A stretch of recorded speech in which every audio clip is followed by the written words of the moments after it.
ನಮಸ್ಕಾರ. 7 ದಶಕಗಳಿಗೂ ಹೆಚ್ಚು ಕಾಲ ಕನ್ನಡ ನಾಡು ನುಡಿಗಳಿಗೆ ಅನುಪಮವಾದ ಸೇವೆ ಸಲ್ಲಿಸಿದವರು DVG. ಅವರ 129ನೇ ಜನ್ಮದಿನ ಇವತ್ತು. ಸಹಜವಾಗಿಯೇ ಇದು ನಾಡಿಗೆಲ್ಲ ಸಂಭ್ರಮದ ದಿವಸ ಆಗಿದೆ. DVG ಸ್ಥಾಪಿಸಿ ಬೆಳೆಸಿದ ಈ ಗೋಖಲೆ ಸಾರ್ವಜನಿಕ ವಿಚಾರ ಸಂಸ್ಥೆಯ ನಮ್ಮ ಪಾಲಿಗಂತೂ ಇದು ಅತಿಶಯವಾದ ಉತ್ಸವಾಚರಣೆಯ ಪರ್ವ ಆಗಿದೆ. DVG ಈ ಸಂಸ್ಥೆಯ ಸ್ಥಾಪಕರು ಇದನ್ನು ಕಟ್ಟಿ ಬೆಳೆಸಿದರು ಅನ್ನೋ ಕಾರಣವಂತೂ ಇದ್ದೇ ಇದೆ. ಅದಕ್ಕಿಂತ ಹೆಚ್ಚಾಗಿ DVG ಅವರು ಬಿಟ್ಟು ಹೋಗಿರುವ ವೈಚಾರಿಕ ವಾರಸಿಕೆ ಏನಿದೆ ಅದು ದೀರ್ಘಕಾಲ ಉಳಿಯುವಂಥದ್ದು. ಅವರ ಸ್ವರ್ಗವಾಸವಾಗಿ 41 ವರ್ಷ ಆಗಿದೆ, ಅಂದರೆ 2 ಪೀಳಿಗೆಗಷ್ಟು ಕಾಲ ಕಳೆದಿದೆ. ಆದರೂ ಅವರ ಪ್ರಮುಖ ಬರಹಗಳು ಈಗಲೂ ಚಲಾವಣೆಯಲ್ಲಿ ಉಳಿದಿರೋದು ಮಾತ್ರವಲ್ಲ, ಅವುಗಳ ಪ್ರಚಲನೆ ಹೆಚ್ಚುತ್ತಾ ಇದೆ, ಪ್ರಸಿದ್ಧಿ ಪ್ರಸಾರ ಹೆಚ್ಚುತ್ತಾ ಇದೆ. ಹೀಗೆ DVG ಅವರ ವಾರಸಿಕೆ ಜೀವಂತವಾಗಿದೆ. ಅವರ ಸಮಾಜಾಭಿಮುಖ ಜೀವನದ ಅನುಸ್ಮರಣೆಯಾಗಿ ಅವರ ಕೃತಿಗಳ ಅನುಸಂಧಾನ ಮೊದಲಾದವೆಲ್ಲ ಇಲ್ಲಿ ನಿರಂತರವಾಗಿ ನಡೆದಿವೆ. ಇದೇ ಸಂದರ್ಭದಲ್ಲಿ ಇನ್ನೊಬ್ಬ ಸಜ್ಜನ ಮಿತ್ರರನ್ನು ನೆನೆಯೋದು ನನ್ನ ಕರ್ತವ್ಯ ಆಗಿದೆ. DVG ಅವರ ಬಗ್ಗೆ ಅತಿಶಯ ಶ್ರದ್ಧೆ ಇಟ್ಟುಕೊಂಡಿದ್ದ ಮತ್ತು DVG ಜನ್ಮದಿನ ಆಚರಣೆಯ ಸಲುವಾಗಿಯೇ ಜಡೆ ಮಾದಪ್ಪ, ಪುಟ್ಟನಂಜಮ್ಮ ದತ್ತಿಯನ್ನು ಏರ್ಪಡಿಸಿರುವ ನಮ್ಮ ಮಿತ್ರರು ದಿವಂಗತ ಪೂರಿಗಾಲಿ ಬಸವರಾಜ್ ಅವರ ಸಾಹಿತ್ಯ ಕೈಂಕರ್ಯವನ್ನು ನೆನೆಯುವುದು ನನ್ನ ಕರ್ತವ್ಯ ಆಗಿದೆ. ಸಾಹಿತಿಗಳಿಗೆ ಅಂತಹ ಭಕ್ತರು ಸಿಗೋದು ತೀವ್ರ ಪುಣ್ಯ ಮಾಡಿದ್ರೆ ಮಾತ್ರ ಸಿಗಬೇಕಷ್ಟೆ. ನೀವು ಕಲ್ಪನೆ ಮಾಡಿಕೊಳ್ಳಿ, ಒಬ್ಬ ಪ್ರೈಮರಿ ಸ್ಕೂಲ್ ಮಿಡ್ಲ್ ಸ್ಕೂಲ್ ಉಪಾಧ್ಯಾಯರಿಗೆ ಈಗ 30 ವರ್ಷ ಹಿಂದೆ ಎಷ್ಟು ಸಂಬಳ ಬರಬಹುದಾಗಿತ್ತು. ಆ ಬಸವರಾಜ್ ಅಂಥ ಸನ್ನಿವೇಶದಲ್ಲಿ ಮಳವಳ್ಳಿ ಸುತ್ತಮುತ್ತಲ ಹಳ್ಳಿಗಳಿಗೆ ಹೋಗಿ 8 ಆಣೆ 1 ರೂಪಾಯಿ ಹೀಗೆ ಚಂದ ಸಂಗ್ರಹ ಮಾಡಿ ನಿರಂತರ ಕಾರ್ಯಕ್ರಮಗಳನ್ನು ಮಾಡಿದರು. ಸದ್ವಿಚಾರಗಳು ಜನರಲ್ಲಿ ಪ್ರಸಾರವಾಗಲಿ ಅನ್ನುವ ಏಕೈಕ ಉದ್ದೇಶದಿಂದ ದಿವಂಗತ ಪೂರಿಗಾಲಿ ಬಸವರಾಜ್ ದಶಕಗಳ ಕಾಲ ಈ ಸಾಹಿತ್ಯ ಕೈಂಕರ್ಯವನ್ನು ಮಾಡಿದರು. ಅಂತಹ ಮಿತ್ರರನ್ನು ಈ ಸಂಸ್ಥೆ ಸದಾ ಗೌರವಪೂರ್ವಕವಾಗಿ ಸ್ಮರಿಸುತ್ತೆ. ಈ ವರ್ಷದ ಈ ಜನ್ಮದಿನೋಪನ್ಯಾಸವನ್ನು ನೀಡೋದಕ್ಕೆ ಆದರಣೀಯ ಡಾಕ್ಟರ್ TV ವೆಂಕಟಾಚಲ ಶಾಸ್ತ್ರಿ ಅವರು ಆಗಮಿಸಿರೋದು ನಮಗೆಲ್ಲ ಆನಂದ ತಂದಿದೆ. ಕನ್ನಡದ ಲಕ್ಷಣಶಾಸ್ತ್ರಗಳ ಅಂದರೆ ಭಾಷೆ, ವ್ಯಾಕರಣ, ಛಂದಸ್ಸು, ಅಲಂಕಾರ ಇವುಗಳಿಗೆ ಸಂಬಂಧಿಸಿದ ಹಾಗೆ ಈ ಪೀಳಿಗೆಯ ಅಗ್ರಮಾನ್ಯ ವಿದ್ವಾಂಸರು ಅಂದರೆ ವೆಂಕಟಾಚಲ ಶಾಸ್ತ್ರಿಗಳೇ. ಅವರ ಹೊಸಗನ್ನಡ ವ್ಯಾಕರಣ, ಕನ್ನಡ ಚಿತ್ರಕಾವ್ಯ, ಛಂದಸ್ವರೂಪ ಮೊದಲಾದ ಅನೇಕ ಕೃತಿಗಳು ಶಾಸ್ತ್ರಜ್ಞರಾಗಿ ಅವರಿಗೆ ದೊಡ್ಡ ಹೆಸರನ್ನು ತಂದುಕೊಟ್ಟಿವೆ. ಅವರ ಸಂಶೋಧನಾ ಲೇಖನಗಳದೇ ಹಲವಾರು ಸಂಪುಟಗಳು ಪ್ರಕಟ ಆಗಿವೆ. ನೇಮಿನಾಥ ಪುರಾಣಗಳನ್ನು ಕುರಿತ ಅವರ ಅಧ್ಯಯನ ಪ್ರಸಿದ್ಧವೇ ಆಗಿದೆ. ಕನ್ನಡ ಭಾಷೆಗೆ ಅಭಿಜಾತ ಅಂದರೆ ಕ್ಲಾಸಿಕಲ್ ಸ್ಥಾನ ದೊರಕಿಸಿಕೊಳ್ಳುವ ಪ್ರಯತ್ನದಲ್ಲಿ ವೆಂಕಟಾಚಲ ಶಾಸ್ತ್ರಿಗಳು ಕ್ರೋಢೀಕರಿಸಿದ ದಾಖಲೆಗಳದು ಒಂದು ಮಹತ್ವದ ಯೋಗದಾನ ಆಗಿತ್ತು. ಶಾಸ್ತ್ರಿಗಳ ಉದಾರ ಚರಿತರು, ಉದಾತ್ತ ಪ್ರಸಂಗಗಳು, ಮಾರ್ಗದರ್ಶಕ ಮಹನೀಯರು ಈ ಹಲವಾರು ಸಂಕಲನಗಳು ನಮ್ಮ ನಾಡಿನ 20ನೇ ಶತಮಾನದ ಶ್ರೇಷ್ಠರನೇಕರ ವ್ಯಕ್ತಿತ್ವವನ್ನು ಅವಿಸ್ಮರಣೀಯವಾಗಿ ದಾಖಲೆ ಮಾಡಿವೆ. ಪ್ರಾಧ್ಯಾಪಕರಾಗಿ ಶಾಸ್ತ್ರಿಗಳು 40 ವರ್ಷ ಕಾಲ ಶ್ರಮಿಸಿದ್ದಾರೆ. ಮಾನಸ ಗಂಗೋತ್ರಿಯ ಕನ್ನಡ ಅಧ್ಯಯನ ಸಂಸ್ಥೆಯ ನಿರ್ದೇಶಕರಾಗಿ, ಕಲಾನಿಕಾಯದ ಅಧ್ಯಕ್ಷರಾಗಿ, ಹಂಪಿ ವಿಶ್ವವಿದ್ಯಾಲಯದ ಸಂದರ್ಶಕ ಪ್ರಾಧ್ಯಾಪಕರಾಗಿಯೂ ಸೇವೆ ಸಲ್ಲಿಸಿದ್ದಾರೆ. ಶತಾಧಿಕ ಗ್ರಂಥಕರ್ತರು. ಈವರೆಗೆ 100ಕ್ಕೂ ಹೆಚ್ಚು ಹಲವಾರು ಪ್ರಾಕಾರಗಳ ಶ್ರೇಷ್ಠ ಕೃತಿಗಳನ್ನು ರಚಿಸಿದ್ದಾರೆ. ನಾಡು ನುಡಿ ಸಂಶೋಧನೆಗೋಸ್ಕರ ಅವರಿಗೆ ಕರ್ನಾಟಕ ರಾಜ್ಯೋತ್ಸವ ಪ್ರಶಸ್ತಿ, ಕೇಂದ್ರ ಸಾಹಿತ್ಯ ಅಕಾಡೆಮಿಯ ಭಾಷಾ ಸಮ್ಮಾನ್ ಪ್ರಶಸ್ತಿ, ಹೀಗೆ 4 ಗೌರವಗಳು ಅವರಿಗೆ ಸಂದಿವೆ. 4 ವರ್ಷ ಹಿಂದೆ ನಮ್ಮ ರಾಜ್ಯದ ಸಾಹಿತ್ಯ ಕ್ಷೇತ್ರದ ಉನ್ನತ ಗೌರವವಾದ ಪಂಪ ಪ್ರಶಸ್ತಿ ಕೂಡ ಅವರಿಗೆ ಸಂದಿದೆ. ಈ ವೇದಿಕೆಗೆ ವೆಂಕಟಾಚಲ ಶಾಸ್ತ್ರಿಗಳು ಸುಪರಿಚಿತರೇ ಆಗಿದ್ದಾರೆ.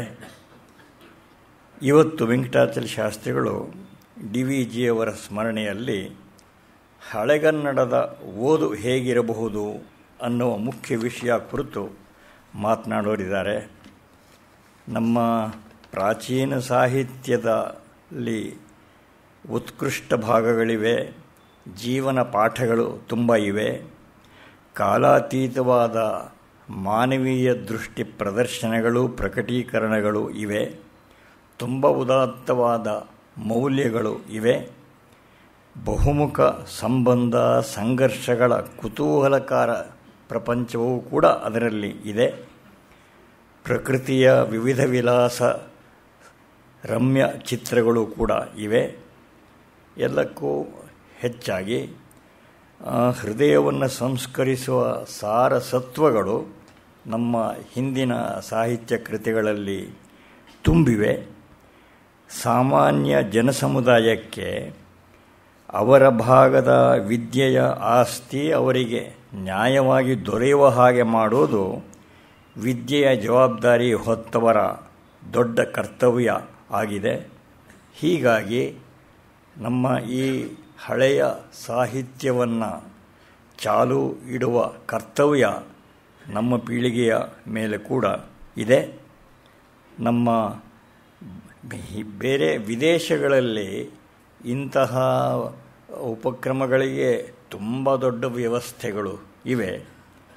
ನಮ್ಮಲ್ಲೂ ಕೂಡ ಅಂತಹ ಹಾಗೆ ಹೇಳಬಹುದಾದ ಕಾಲ ಬರಲಿ ಅಂತ ಆಶಿಸ್ತಾ ಇವತ್ತಿನ ಉಪನ್ಯಾಸವನ್ನು ಆರಂಭಿಸಬೇಕು ಅಂತ ಡಾಕ್ಟರ್ ವೆಂಕಟಾಚಲ ಶಾಸ್ತ್ರಿಗಳಲ್ಲಿ ಪ್ರಾರ್ಥನೆ ಮಾಡ್ತೇನೆ. ಪ್ರಕಾರವಾಗಿ ಒಬ್ಬ ಸಾಹಿತ್ಯ ವ್ಯಕ್ತಿಯ ಪರಿಚಯ ಮಾಡಿಕೊಡೋದು ಕಷ್ಟ. ಯಾಕೆಂದರೆ ನಮ್ಮ ಸ್ನೇಹಿತರು ಹೇಳೋರು, ನಾನು ಪರಿಚಯ ಮಾಡಿದ್ರು, ಕಥೆಗಳು ಬರೆದಿದ್ದಾರೆ, ಕಾದಂಬರಿಗಳು ಬರೆದಿದ್ದಾರೆ, ಕವಿತೆಗಳು ಬರೆದಿದ್ದಾರೆ, ಹೀಗೆ ಅಂತೆಲ್ಲ. ಆಮೇಲೆ ಅವನು ಎಲ್ಲ ಕೇಳಿ ಆದಮೇಲೆ ಅವ್ರಿಗೆ ಹೇಳಿದ್, ನನ್ನ ಪರಿಚಯ ನೀವು ಮಾಡಿಕೊಟ್ರಿಪ್ಪ, ನಾನು ಕಾದಂಬರಿ ಕಥೆಗಳೇನು ಬರೆದಿಲ್ವಲ್ಲ ಹಾಗೆ ಅಂತ ಹೇಳಿದೆ ಅವರಿಗೆ. ಇಷ್ಟು ಬರೆದವ್ರು ಅದನ್ನು ಬರೀದೇ ಇರ್ತೀರಿಯಾ ಸರ್, ಇವತ್ತಲ್ಲ ನಾಳೆ ಬರದೇ ಬರಿತೀರಿ, ಏನು ಒಂದು ಮಾತು ಹೇಳಿದ್ರೆ ನಿಮ್ಮ ಗಂಟು ಹೋದ್ದು ಅಂತ ಹೇಳಿದರು ಅಂತ ನಮ್ಮ ಸ್ನೇಹಿತರು ಹಾಸ್ಯಗಾರರು ಅವ್ರು ಹೇಳಿದ್ದಾರೆ. ನನ್ನ ವಿಚಾರಕ್ಕೂ ಹಾಗೆ ಹೇಳಿರೋದು ನಾನು ಎಷ್ಟೋ ಹೇಳಿದ್ದೀನಿ. ಇದೆಲ್ಲ ರೋಚಕವಾದ ಸಂಗತಿಗಳಲ್ಲೇ ಸೇರ್ತಕ್ಕಂಥ. ಇವತ್ತು DVG ಅವರ ಪ್ರಸ್ತಾಪ ಬಂತು. DVG ಅವರು ಇಲ್ಲಿ ಸುವರ್ಣ ಪರಿಷತ್ತಿನ ಸುವರ್ಣ ಮಹೋತ್ಸವದ ಸಂದರ್ಭವೋ, ವಜ್ರ ಮಹೋತ್ಸವದ ಸಂದರ್ಭವೋ, ಸುವರ್ಣ ಮಹೋತ್ಸವ, ಆಗ DVG ಸಭೆಯನ್ನು ಉದ್ದೇಶಿಸಿ ಮಾತನಾಡಿದ್ರು. ನಾನು 68ಕ್ಕೆ ನಾನು ಮೈಸೂರು ವಿಶ್ವವಿದ್ಯಾಲಯಕ್ಕೆ ಬಂದೆ. 68, 69, 70 ಆ ಸುಮಾರಲ್ಲಿ ನಡೀತು ಅಂತ ಜ್ಞಾಪಕ ನನಗೆ. ಅಲ್ಲಿ ಸಭೆಯಲ್ಲಿ DVG ಅವರು ನನಗೆ ಪ್ರಾಚೀನ ಸಾಹಿತ್ಯವನ್ನು, ಹಳಗನ್ನಡವನ್ನು ಅಭ್ಯಾಸ ಮಾಡೋರೇ ನನಗೆ ಕಾಣಿಸ್ತಾ ಇಲ್ಲ, ಕೈಬಿಟ್ಟು ಹೋಗ್ತಾ ಇದೆ. ನನಗೆ DL ನರಸಿಂಹಾಚಾರ್ ಅಂಥವರು ಒಬ್ಬೊಬ್ಬರು ಕಾಣಿಸ್ತಾರೆ. ನರಸಿಂಹಾಚಾರ್ಯರು ಅಲ್ಲೇ ವೇದಿಕೆ ಮೇಲಿದ್ದು ಎದ್ದು ನಿಂತರು. ಅವರಿಗೆ ಪೂಜ್ಯ ಭಾವ ಇತ್ತು. ಯಾಕೆ DVG ಅವರು ಕಳಿಸಿದ ಕೆಲವು ಪುಸ್ತಕಗಳಲ್ಲಿ ಆಶೀರ್ವಾದಪೂರ್ವಕವಾಗಿ ಅವ್ರು ಕಳಿಸ್ಕೊಟ್ರು ಕಣಯ್ಯ ಹಾಗೆ ಅಂತ ಹೇಳಿ ನನಗೆ ಅವ್ರ ಮನೆಗೆ ಹೋದಾಗ ಆ ಪುಸ್ತಕಗಳನ್ನು ತೋರಿಸಿದ್ದು ಕೂಡ ಉಂಟು. R ನರಸಿಂಹಾಚಾರ್ಯರ ಒಂದು ಕಾಗದವನ್ನು ಯಾವುದೋ ಒಂದು ಬಟ್ಟೆ ಗಂಟಲ್ಲಿ ಕಟ್ಟಿಟ್ಟಿದ್ರು DL ನರಸಿಂಹಾಚಾರ್ಯರು. ಮೆಲ್ಲಿಗೆ ಬಿಚ್ಚಿ, ನೋಡು ನರಸಿಂಹಾಚಾರ್ಯ ಬರೆದಿರೋ ಕಾಗದ ಅಂತ ಹೇಳಿ ನನಗೆ ತೋರಿಸಿದರು. ಇದು ಡಿ ವಿ ಜಿಯವರ ಅವರ ಬರವಣಿಗೆಯ ಬಹುಭಾಗದ ಸತ್ವ ಹಳಗನಡಿವೆ. ಅವರ ಮಂಕುತಿಮ್ಮನ ಕಗ್ಗ ಮೊದಲುಗೊಂಡು ಅವರ ನಾಟಕಗಳು ಮೊದಲಾದವುಗಳಲ್ಲಿ, ಅನುವಾದಗಳಲ್ಲಿ ಇಲ್ಲೆಲ್ಲ ವಿಶೇಷವಾಗಿ ಅವರು ಹಳಗನ್ನಡದ ಆರ್ಜನೆಯ ಒಂದು ಸತ್ವವನ್ನು ಅವರು ಪ್ರಕಟಿಸಿದರು. ಸಾಲದಕ್ಕೆ ಅವರು ಆ ಪರಂಪರೆಗೆ ಭಾಳ ಹತ್ತಿರವಾಗಿದ್ದವರು. ಪರಂಪರೆಗೆ ಇನ್ನೂ ಹೊಸಗನ್ನಡ ರೂಪರೇಖೆಗಳನ್ನು ಅವರು ನನಗೆ ಜ್ಞಾಪಕ ಪರಿಷತ್ತಿನ ಸಂಸ್ಥಾಪನೆ ವಿಚಾರವಾಗಿ ಹೇಳುವಾಗ ಒಂದು ಮಾತು ಹೇಳ್ತಾರೆ. ಇಂತಿಂಥ ಅವರು ಆ ಸಭೆಯಲ್ಲಿ ಭಾಗವಹಿಸಿದರು. ವೆಂಕಣ್ಣಯ್ಯನವರು, ಕೃಷ್ಣಶಾಸ್ತ್ರಿಗಳು ಎಲ್ಲೋ ಮೂಲೆಯಲ್ಲಿ ಕೂತಿದ್ರು. ಆವಾಗಿನ್ನೂ ಅವರಷ್ಟು ಪ್ರಸಿದ್ಧರಲ್ಲ ಹಾಗೆ ಅಂತ. ಇವೆಲ್ಲ ನೆನಪಿಗೆ ಬರ್ತವೆ. ನಾನು ಹೈದರಾಬಾದಿನ ಉಸ್ಮಾನಿಯಾ ಯೂನಿವರ್ಸಿಟಿಯ ಕೆಲಸದಲ್ಲಿದ್ದಾಗ ಮೈಸೂರಿನೊಬ್ಬ ಮನುಷ್ಯ ಅಲ್ಲಿ ಒಂದು ಹೋಟ್ಲ್ ಇಟ್ಟಿದ್ದರು. ಅವರು ಸಾಮಾನ್ಯವಾಗಿ ಒಂದು ಮಾತು ಹೇಳೋರು. ಏನು ಹೇಳ್ತಿದ್ರು ಅಂದರೆ, ನಾನು ಶಾರದಾ ವಿಲಾಸ್ ಕಾಲೇಜಲ್ಲಿ ಓದ್ತಿದ್ದೆ, ಅಷ್ಟು ವ್ಯಾಸಂಗದಲ್ಲಿ ಮುಂದೆ ಇರಲಿಲ್ಲ. ನಮ್ಮ ಪ್ರಿನ್ಸಿಪಲ್ ರಾಮಸ್ವಾಮಿಗಳು ಅಂತಲೂ ಏನೋ ಹಳೆ ಪ್ರಿನ್ಸಿಪಲ್ ಅವರು, ನಿನಗೆ ವಿದ್ಯೆ ಹತ್ತಲ್ಲ ಕಣೋ, ಯಾವುದಾದ್ರು ಹೋಟ್ಲಿಡೋಗು ಅಂತ ಹೇಳಿದ್ರು. ನೋಡಿ, ಅದನ್ನು ಮಾಡ್ತಾಯಿದ್ದೀನಿ. ಗುರುಗಳ ಉಪದೇಶ, ಅವರ ಆಶೀರ್ವಾದದಿಂದ ನಮ್ಮ ಕಾಲೇಜಿಗೆ ಹತ್ತಿರ ಆಯಿತು, ಅಲ್ಲಿಗೆ ಹೋಗ್ತಾಯಿದ್ದೆ. ಅಲ್ಲಿಗೆ ಯಾರೋ ಒಬ್ಬರು ಹೀಗೆ ಕಾಫಿ ಕುಡಿಯೋದಕ್ಕೆ, ತಿಂಡಿ ತಿನ್ನೋದಕ್ಕೆ ಬರೋರು. ಅವರು ಮೈಸೂರು ಕಡೆಯವರು, ಪರಿಚಯವಾಯ್ತು. ನನಗೆ ತುಂಬ ವಯಸ್ಸಾಗಿರ್ತಕ್ಕಂಥವ್ರವರು. ಅವರು ಹೇಳಿದ್ರು. ನಾನು ಹೇಳಿದೆ, ನಾನು ಕನ್ನಡ MA ಮಾಡಿದ್ದೀನಿ, ಇಲ್ಲಿ ಅಧ್ಯಾಪಕನಾಗಿದ್ದೀನಿ. ನಿಮ್ಮ ಮೇಷ್ಟ್ರು ಯಾರು? ನಾನು DL ನರಸಿಂಹಾಚಾರ್ಯ. ಅಯ್ಯೋ, ಅವರ ವಿಚಾರ ಏನು ಹೇಳ್ತೀರಿ ನೀವು? ವೆಂಕಣ್ಣಯ್ಯನವ್ರ ವಿಚಾರ ನಿಮಗೆ ಗೊತ್ತಿಲ್ಲ, ಕೃಷ್ಣಶಾಸ್ತ್ರಿಗಳ ವಿಚಾರ ನಿಮಗೆ ಗೊತ್ತಿಲ್ಲ. ಯಾಕೆಂದರೆ ಅವರು ವಿದ್ಯಾರ್ಥಿಗಳಾಗಿದ್ದರು. ಇದು ಹೀಗೆ ಈ ಪರಂಪರೆ ಬೆಳೆಸ್ತದೆ. ಈಗ ಎಷ್ಟರ ಮಟ್ಟಿಗೆ ಬೆಳೆಸ್ತದೆಯೋ ನನಗೆ ಗೊತ್ತಿಲ್ಲ. ಈಗ ಪರಂಪರೆಯೇ ಕೆಟ್ಟು ಕೂತಿದೆಯಲ್ಲ, ಭಾಳ ಕಷ್ಟ. ಇದನ್ನು ಗಟ್ಟಿಯಾಗಿ ಹೇಳೋದು ಕಷ್ಟವೇ. ಈಗ ಹೇಳಿ ಕೆಲವರೆಲ್ಲ ಈಗ ಹಿಂಸೆ ಪಡ್ತಾ ಇದ್ದಾರೆ. ಇದು ಒಂದು ಸಂಗತಿ. ಈಗ ಬೆಳಗ್ಗೆ ಈಗ ಕೆಲವು ವಿಚಾರಗಳನ್ನು ಹೇಳಬೇಕು ನಿಮಗೆ. ಪ್ರಾಚೀನ ಕನ್ನಡ ಸಾಹಿತ್ಯದಲ್ಲಿ ಹಳಗನ್ನಡದ ಓದು ಹೇಗಿರಬಹುದು ಹಾಗೆ ಅಂತ ಹೇಳಿ ಕೆಲವು ವಿಚಾರಗಳನ್ನು ಸಂಗ್ರಹವಾಗಿ ಕೆಲವು ಉದಾಹರಣೆಗಳ ಜೊತೆಯಲ್ಲಿ ನಿಮಗೆ ಉದಾಹರಣೆಗಳ ಸಂಗಡ ನಾನು ನಿಮಗೆ ಹೇಳ್ತೀನಿ. ಅವನು ಹಳಗನ್ನಡದಲ್ಲಿ ಬರೆದಿಲ್ಲ, ನಡುಗನ್ನಡದಲ್ಲಿ ಬರೆದಿರೋದು. ಕನ್ನಡ ಪ್ರೀತಿಯ ಬಗ್ಗೆ ಒಂದು ಮಾತು ಹೇಳ್ತಾನೆ. ಲೋಕದೊಳಗೆ ಹಲಲಿಪಿಯುಂಟು, ಅವರವರ ಆಕಾರವೆಲ್ಲ ವಿಕಾರ. ಅವನ ಎಸ್ಟಿಮೇಟ್ ಅದು. ಈ ಕರ್ನಾಟ ಶ್ರೀಕಾರದ ಇರವ ಪೋಲ್ತು ಆಕೆಯ ಕರ್ಣ ಎಸೆದುದು. ಆ ಹೆಣ್ಣು ಮಗಳ ಆ ಸುಂದರಿಯ ಕಿವಿ ಹೇಗಿತ್ತಪ್ಪ ಅಂದರೆ, ಕನ್ನಡದಲ್ಲಿ ಶ್ರೀಕಾರ ಬರೆದರೆ ಹೇಗಿರುತ್ತೋ ಹಾಗೆ ಇದೆ ಹಾಗೆ ಅಂತ ಅವನ ಕನ್ನಡದ ಪ್ರೀತಿಯನ್ನು, ಅವನು ಕನ್ನಡ ಲಿಪಿಯ ಸೊಗಸನ್ನು ಕುರಿತು ಅವನು ಹೇಳ್ತಾನೆ. ಇದು ಈ ನಾನು ಒಂದು ವಿಚಾರ ಈಗ ನೋಡಿ, ಈ ಹೊಸಗನ್ನಡ ಸಾಹಿತ್ಯ ನಮ್ಮ ಸಾಹಿತ್ಯ, ನಾವೆಲ್ಲ ಹೊಸಗನ್ನಡದಲ್ಲೇ ಬರೀತಾ, ಹೊಸಗನ್ನಡದ ಕಾಲದಲ್ಲಿ ಹುಟ್ಟಿದವರು, ಹೊಸಗನ್ನಡದ ಸಾಹಿತ್ಯ ಜೊತೆಗೆ ಬೆಳೀತಾ ಇರೋದು, ಅವೆಲ್ಲ ನಿಜ. ಆದರೆ ಹಿಂದೆ 2000 ವರ್ಷ ಕಾಲ, ಕನಿಷ್ಠ 1500 ವರ್ಷಗಳ ಕಾಲ ಬೆಳೆದು ಬಂದ ಸಾಹಿತ್ಯ, ಪರಂಪರೆಯ ಸಾಹಿತ್ಯ, ಅಭಿಜಾತ ಸಾಹಿತ್ಯ ಏನಿದೆ ಅದು ಹಳಗನ್ನಡದ ನೆಲಗಟ್ಟಿನ ಮೇಲೆ ನಿಂತ ಮಹಾಸೌಧ ಅದು. ಇದನ್ನು ನಾವು ಮರಿಬಾರ್ದು. ಇಲ್ಲಿ ಸಾಹಿತ್ಯದ ರಸ ಹೇಗೆ ಅನ್ನೋ ವಿಚಾರದಲ್ಲಿ ಅದು ಕೂಡ ನಡುಗನ್ನಡ ಕಾಲದ್ದು ನೀತಿಕಂದ ಶತಕದಲ್ಲಿ ಹೇಳಿರ್ತಕ್ಕಂಥದ್ದು. ಮುದದ ಎಡೆಗೆ ದುಃಖದ ಎಡೆಗಂ ಸುದತಿಯರ ವಿಯೋಗದ ಎಡೆಗೆ ಕೂಡಿರ್ದ ಎಡೆಗಂ ಕದಡಿರ್ದ ಚಿತ್ತದ ಎಡೆಗಂ ಪದಪಿಂದಂ ಬಂಧುವಲ್ತೆ ಸಾಹಿತ್ಯ ರಸಂ. ಸಾಹಿತ್ಯ ರಸ ಸುಖಕ್ಕೆ ದುಃಖಕ್ಕೆ, ವಿರಹಕ್ಕೆ ಕೂಟಕ್ಕೆ, ಕದಡಿರ್ದ ಚಿತ್ತದ ಎಡೆಗೆ ಮನಸ್ಸು ಅದು ಕದಡಿದಾಗ ಅದಕ್ಕೆ ಬಂಧುವಿನಂತೆ ಸಹಾಯ. ಇದು ತಿಳಿಬೇಕಾದ್ರೆ ಈ ರುಚಿ ಸೊಗಸು ಇದೆಯಲ್ಲ, ಅದಕ್ಕೊಂದು ಇತಿಮಿತಿ ಇದೆ. ನಾವು ಕಲ್ಪಿಸಿಕೊಂಡ ಅರ್ಥವೆಲ್ಲ ಆ ಪದ್ಯದಲ್ಲಿ ಇರೋದಿಲ್ಲ. ಇದೊಂದು ಭ್ರಮೆ. ಇದು ಹೇಗೆ ಅಂದರೆ, ಈಗ ಮಂತ್ರಕ್ಕಿಂತ ಉಗುಳು ಜಾಸ್ತಿ ಹಾಗೆ ಅಂತಂದು ಗಾದೆ, ಬಹಳ ಪ್ರಸಿದ್ಧವಾದ ಗಾದೆ. ಏನೂ ಗೊತ್ತಾಗೋಲ್ಲ ಅಂದರೆ ಏನೇನೋ ಮಾಡುವಂಥದ್ದು.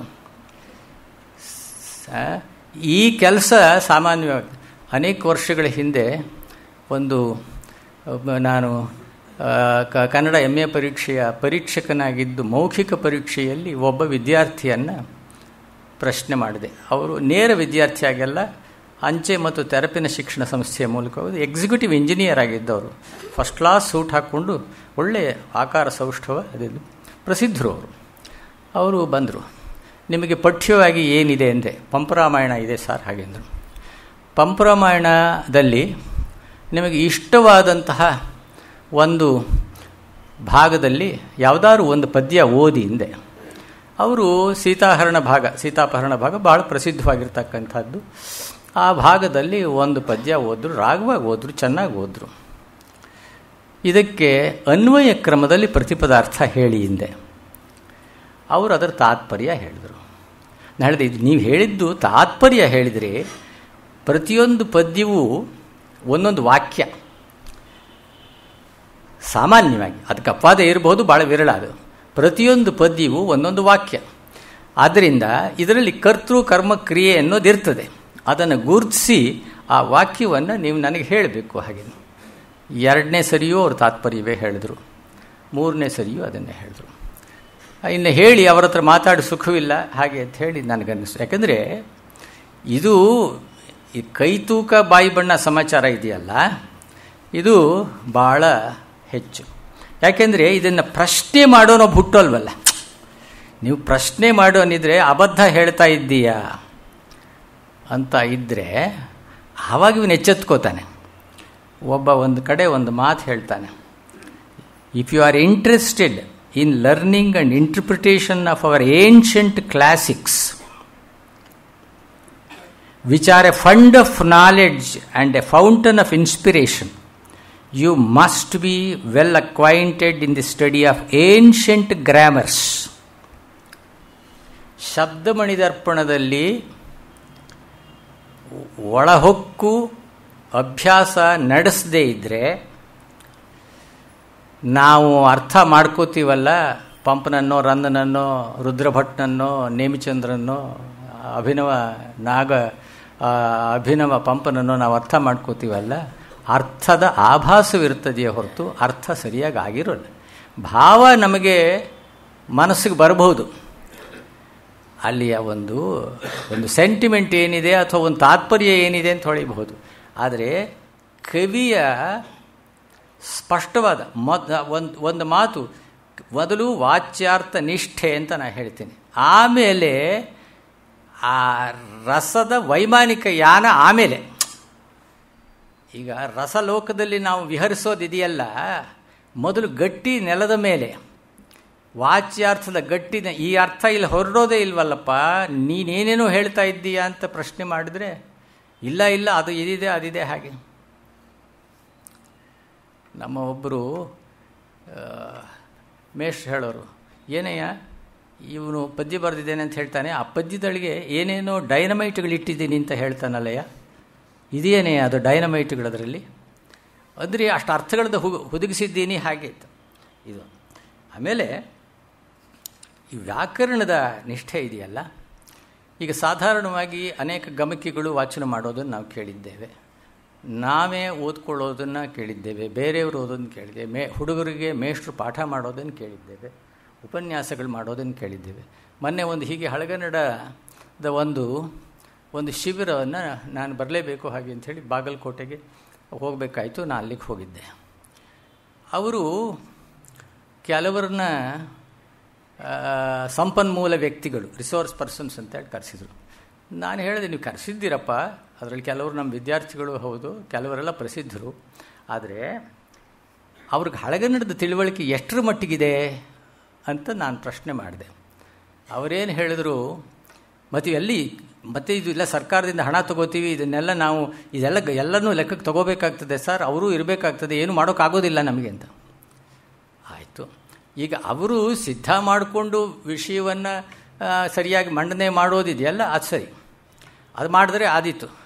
ಆಮೇಲೆ ನಾನು ಗಮನಿಸಿದೆ ಏನು ಅಂದರೆ, ಪಾಂಬಭಾರತದ ಯಾವುದೋ ಒಂದು ಪದ್ಯವನ್ನು 4 ಜನ ಅದೇ ಪದ್ಯ ಕೋಟ್ ಮಾಡಿದ್ರು, ಅದರಲ್ಲಿ ಈ ಸ್ವಾರಸ್ಯ ಇದೆ, ಈ ಸಂಗತಿ ಇದೆ ಅಂತ ಇವನು ಹೇಳಿದ್ದು ಅವನು ಹೇಳ್ತಾ ಇದ್ದಾನೆ, ಅವನು ಹೇಳಿದ್ದು ಇನ್ನೊಬ್ಬ ಹೇಳ್ತಾ, ಒಂದೇ ಪದ್ಯ. ಅಂದರೆ ಅವರು ಕಾವ್ಯ ಓದಿಲ್ಲ, ಯಾವುದೋ ವೆಲ್ ಡಿಸ್ಕಸ್ಡ್, ಯಾವುದೋ ಒಂದನ್ನು ಹೆಚ್ಚಾಗಿ ಚರ್ಚೆ ಆಗಿರುವಂಥ ಒಂದು ವಿಚಾರ ತಗೊಂಡು ತಾವೇನೋ ಅದರಲ್ಲಿ ಒಂದು ಗೂಢವಾದ, ಒಂದು ಗಂಭೀರವಾದ, ಒಂದು ಏನೋ ವಿಶೇಷವಾದ ಅರ್ಥವನ್ನು ಕಂಡುಹಿಡಿದಿದ್ದೇನೆ ಅನ್ನೋ ಹಾಗೆ ಇವರು ಹೇಳಿದ್ರು, ಅವರು ಹೇಳಿದ್ರು, ಮತ್ತೊಬ್ಬರು ಹೇಳಿದ್ರು. ಅಂದರೆ ಎಷ್ಟು ಪೊಳ್ಳು ನಮ್ಮ ಪಾಂಡಿತ್ಯ ಅನ್ನೋದು ಅರ್ಥವಾಗ್ತದೆ. ಇದನ್ನು ದೃಷ್ಟಿಯಲ್ಲಿಟ್ಕೊಂಡೇ ಶೆಲ್ಡನ್ ಪೋಲಾಕ್ ಅವರು ನನ್ನಲ್ಲಿ ಅಭ್ಯಾಸ ಮಾಡುವಾಗ ಅವ್ರದ್ದು ಒಂದು ಓದೋ ಪದ್ಧತಿ ಒಂದಿತ್ತು ಅವರಿಗೆ. ಅವರು ಕನ್ನಡದಲ್ಲಿ ನನ್ನ ಹತ್ರ ಮಾತಾಡ್ತಾ ಇರಲಿಲ್ಲ, ಆದರೆ ಸಿದ್ಧ ಮಾಡ್ಕೊಂಬರೋರು. ಪಂಬಾರ್, ದೀಪಿಕೆ ಇತ್ಯಾದಿಗಳು. ನಾನು ಒಂದೊಂದು ಸಂದರ್ಭದಲ್ಲಿ ನಾನು ಅವರಿಗೆ ಒಂದು ಅರ್ಥ ಹೇಳಿದರೆ ಡಿ ಎಲ್ ನರಸಿಂಹಾಚಾರ್ಯ ದೀಪಿಕೆಯಲ್ಲಿ ಹಾಗಿಲ್ವಲ್ಲ, ಹೀಗಿದೆಯಲ್ಲ ಅನ್ನೋರು. ನಿಜ, ನಮ್ಮ ಮೇಷ್ಟ್ರೇ ಅದು ಬರೆದಿರೋದು. ಆದರೂ ನನಗೆ ಆ ವಿಚಾರದಲ್ಲಿ ಅಭಿಪ್ರಾಯ ಭೇದವಿದೆ, ನನಗೆ ಹೀಗೆ ಅನ್ನಿಸ್ತದೆ, ಹೀಗಿರಬೇಕು, ಇದಕ್ಕೆ ಕಾರಣ ಇದೆ ನೋಡಿ. ಅವರು ಅದನ್ನು ಗುರುತಿಸೋರು. ಆಮೇಲೆ ಅವರು ಹೇಗೆ ಅಭ್ಯಾಸ ಮಾಡ್ತಾರೆ ಅನ್ನೋದನ್ನು ಗಮನಿಸಿದೆ. ಅವರು ಕ್ರಿಯಾಪದ ಎಲ್ಲಿದೆ ಅಂತ ಹುಡುಕೊಳ್ಳೋರು, ಅದಕ್ಕೆ ಏನೇನು ವಿಶೇಷಣೆಗಳಿದೆ ಅಂತ ಹುಡುಕೊಳ್ಳೋರು, ಕರ್ತೃಪದ ಆಮೇಲೆ ಹೇಗೆ ಎಲ್ಲಿ ಸೇರ್ತದೆ ಅಂತ ವಿಚಾರಿಸ್ಕೊಳ್ಳೋರು. ಹೀಗೆ ಮಾಡಿ ಅದರ ಅರ್ಥವನ್ನು ಅವರು ಹಿಡಿಯೋರು. ಅವರಿಗೇನಾಗಿದೆ ಅಂತ ಹೇಳಿದ್ರೆ 10 ಕಡೆ ಇದನ್ನು ಗಮನಿಸಿದ್ದಾರೆ. ಅವರು ತಮ್ಮ ಭಾಷೆಯಲ್ಲಿ ಇರತಕ್ಕಂಥ ಪ್ರೌಢಿಮೆಯ ಬಲದಿಂದಾಗಿ, ಆ ಸಾಹಿತ್ಯ ಸಂಸ್ಕಾರದಿಂದಾಗಿ ಅವರು ಒಂದು ಸಾಹಿತ್ಯದ ಅಧ್ಯಯನದ ಒಂದು ಪಥವನ್ನು ಅವರು ತಾವೇ ಕಂಡುಕೊಂಡಿದ್ದರು. ಹಾಗಾಗಿ ನಾನು ಹೇಳಿದೆ, ಏನ್ಷಂಟ್ ಗ್ರಾಮರ್ಸ್, ಅದರ ಪರಿಚಯ, ಶಬ್ದಮಣಿ ದರ್ಪಣವನ್ನು ಒಂದು ಸಮೀಚೀನವಾಗಿ ಅಧ್ಯಯನ ಮಾಡಿದಲ್ಲದೆ ಅದರಲ್ಲಿ ಮುಖ್ಯವಾಗಿ ಈ ನಾಮವಿಭಕ್ತಿಗಳು, ಕೇಶರಾಜ ಏನೋ ಮಮಿಂಕೆಯದೊಳ್ಳು ಅಂತ ಸಪ್ತವಿಭಕ್ತಿಗಳು ಅಂತ ಹೇಳ್ತಾನೆ. ಅಮರೆ ಎರೆ ನೆವು ಅಂತನ್ನೋದನ್ನು ಆಖ್ಯಾತ ವಿಭಕ್ತಿಗಳು ಅಥವಾ ಕ್ರಿಯಾವಿಭಕ್ತಿಗಳು ಅಥವಾ ಪುರುಷ ಪ್ರತ್ಯಯಗಳು ಹಾಗೆ ಅಂತ ಹೇಳ್ತಾನೆ. ಕಾಲವಾಚಕ ಪ್ರತ್ಯಯಗಳು, ಕಾಲವಾಚಕ ಪ್ರತ್ಯಯ, ಆಖ್ಯಾತ ಪ್ರತ್ಯಯ ಮತ್ತು ನಾಮ ವಿಭಕ್ತಿಗಳಿದೆಯಲ್ಲ, ಇವುಗಳ ಖಚಿತವಾದ ತಿಳುವಳಿಕೆ ಇರಬೇಕು. ಖಚಿತವಾದ ತಿಳುವಳಿಕೆ ಇದ್ದರೆ ಆಗ ಪದ್ಯಗಳನ್ನು ನಾವು ಸರಿಯಾಗಿ ಅರ್ಥ ಮಾಡ್ಕೋಬಹುದು. ಅನ್ವಯವನ್ನು ಪ್ರಾಸಚ್ಛಂದೋನ್ವಯ ವಿನ್ಯಾಸದಿನ್ ಅಂತಿಂತು ಶಬ್ದಮಿರ್ಕುಂ ವೃತ್ತಿವ್ಯಾಸಂ ತದ್ ವ್ಯಾಕುಳಂ ಅದರಿಂದ ಅರ್ಥವೃತ್ತಿಯಂ ಪೇಳ್ದೆಂ ಅಂತ ಹೇಳ್ತಾನೆ ಕೇಶರಾಜ. ಪ್ರಾಸಚ್ಛಂದೋನ್ವಯ ವಿನ್ಯಾಸದಿಂ, ಪ್ರಾಸದ ಕಾರಣಕ್ಕೋಸ್ಕರವಾಗಿ, ಛಂದಸ್ಸಿನ ಕಾರಣಕ್ಕೋಸ್ಕರವಾಗಿ ಮಾತುಗಳು ಒಂದು ಕ್ರಮದಲ್ಲಿ ಬರೋದಿಲ್ಲ. ಅವುಗಳನ್ನು ಗುರ್ತು ಮಾಡ್ಕೋಬೇಕು, ಅದಕ್ಕೆ ವಿವರಣೆ ಬೇಕಾಗ್ತದೆ ಹಾಗೆ ಅಂತ ಅವನು ಹೇಳ್ತಾನೆ. ಮುಖ್ಯವಾಗಿ ಶಬ್ದ ಸ್ವರೂಪ ನಮ್ಗೆ ಅನೇಕ ವೇಳೆ ಏನಾಗಿದೆ ಹಾಗೆ ಅಂತ ಹೇಳಿದ್ರೆ, ಎಷ್ಟೋ ಶಬ್ದಗಳು, ಈಗ ಬೆಲಗಸೆ ಅಂದರೆ ಬೊಗಸೆ, ಡಿಕ್ಷನರಿ ನೋಡದೆ ನಮಗೆ ಗೊತ್ತಾಗೋ ಹಾಗಿಲ್ಲ. ಯಾಕಂದರೆ ಅಬ್ಸಲೀಟ್ ವರ್ಡ್ಸ್ ಇವೆಲ್ಲ ನಷ್ಟಪ್ರಾಯವಾದಂತಹ ಶಬ್ದಗಳು. ಇವು ನಷ್ಟಪ್ರಾಯವಾದ ಶಬ್ದಗಳು. ಈ ನಷ್ಟಪ್ರಾಯವಾದ ಶಬ್ದಗಳಿಗೆ ನಮ್ಮ ಅಧಿಕೃತವಾದ ನಿಘಂಟುಗಳಲ್ಲಿ ನಾವು ಅರ್ಥಗಳನ್ನು ಹುಡುಕೋಬೇಕು. ಪರಿಷತ್ತಿನ ನಿಘಂಟು, ಅಧಿಕೃತವಾದ ನಿಘಂಟು, ಅದರಲ್ಲೂ ಸಾಕಷ್ಟು ತಪ್ಪಿದೆ. ಆ ತಪ್ಪಿದೆ ಅಂತ ತಿಳಿಯೋದಿದೆಯಲ್ಲ, ಅದಕ್ಕೆ ಸ್ವಲ್ಪ ಹೆಚ್ಚಿನ ಜಾಣ್ಮೆ ಬೇಕಾಗ್ತದೆ.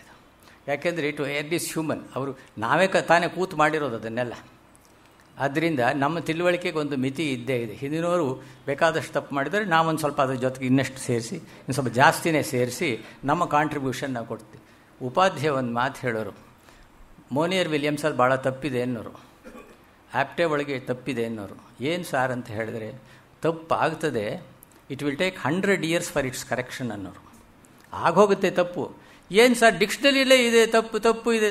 ನಾನು ನರಸಿಂಹಾಚಾರ್ಯಗೊಂದು ಸರಿ ಕೇಳಿದೆ, ಸರ್ ಇವರೊಂದು ಕಠಿಣ ಪದಕೋಶ ಕೊಟ್ಟಿದ್ದಾರೆ ಎಡಿಟ್ ಮಾಡಿದವರು, ಅದರಲ್ಲಿ ತಪ್ಪುಗಳಿದೆಯಲ್ಲ ಅಂದೆ. ಹೋಗಯ್ಯ ಡಿಕ್ಷನರಿಗಳಲ್ಲೇ ತಪ್ಪಿರ್ತದೆ, ನೀನೇನು ಮಾತು ಅಂತ ಹೇಳ್ತೀಯಾ ಅಂತ ಅವ್ರು ನನಗೆ ಹೇಳಿದ್ರು. ಈಸ್ ಕರೆಕ್ಟ್, ಅವ್ರ ಡಿಕ್ಷನರಿಗಳಲ್ಲಿ ತಪ್ಪಿರ್ತದೆ, ಅವನ್ನು ನಾವು ಸೆಟ್ರೈಟ್ ಮಾಡಬೇಕು. ಅಂಥದ್ದನ್ನು ಎಷ್ಟೋ ಅವರು ಮಾಡಿದ್ರು, ಬೇರೆಯವರು ಮಾಡಿದ್ದಾರೆ. ಆಮೇಲೆ ಸಂಸ್ಕೃತ ನಿಘಂಟಿನ ಪರಿಚಯ ಆಗಬೇಕು, ಕನ್ನಡ ನಿಘಂಟಿನ ಪರಿಚಯ ಆಗಬೇಕು, ಬೇರೆ ವಿಶಿಷ್ಟ ಪದಕೋಶಗಳ ನಿಘಂಟು ಬೇಕು. ವಿಶಿಷ್ಟ ಪದಕೋಶಗಳ ನಿಘಂಟು ಅಂತ ಹೇಳಿದರೆ, ಈ ಒಂದು ಈಗ ನೋಡಿ, ಈ ಒಂದು ಪಂಚತಂತ್ರದಲ್ಲಿ ಒಂದು ಪ್ರಸಂಗ ಬರ್ತದೆ, ಋಷ್ಯಾಶ್ರಮ. ಅದು ಸಾಧು ಸ್ವಭಾವದ ಪ್ರಾಣಿಗಳು ಅಲ್ಲಿ ವ್ಯವಹರಿಸ್ತಾ ಇದ್ದು, ನವಿಲುಗಳು ತಮ್ಮ ಇದನ್ನು ಗರಿಗಳನ್ನು ಬಿಚ್ಚಿ ಅದು ಕಸ ಅಲ್ಲಿ ಗುಡಿಸ್ತಾ ಇದ್ದು, ಆಮೇಲೆ ಹೀಗೆ ಮಂಗಗಳು ಹಣ್ಣು ಕಿತ್ಕೊಂಡ್ಬಂದು ಕೊಡ್ತಾಯಿದ್ದು ಋಷಿಮುನಿ ಇತ್ಯಾದಿ ಎಲ್ಲ ಬರ್ತದೆ. ಹಾಗೆ ಆನೆಗಳು ಕಲ್ಲಾಯಿತನಂತೆ ಗಂಗಾಜಲಮಂ ತಂದು ತಿಳಿಯಿತು. ಅದು ಕಲ್ವಾಯಿತ ಅಂತ ಅಲ್ಲಿದೆ. ಇದು ನಮ್ಮ ಡಿಕ್ಷನರಿಗೆ ಬಂತು.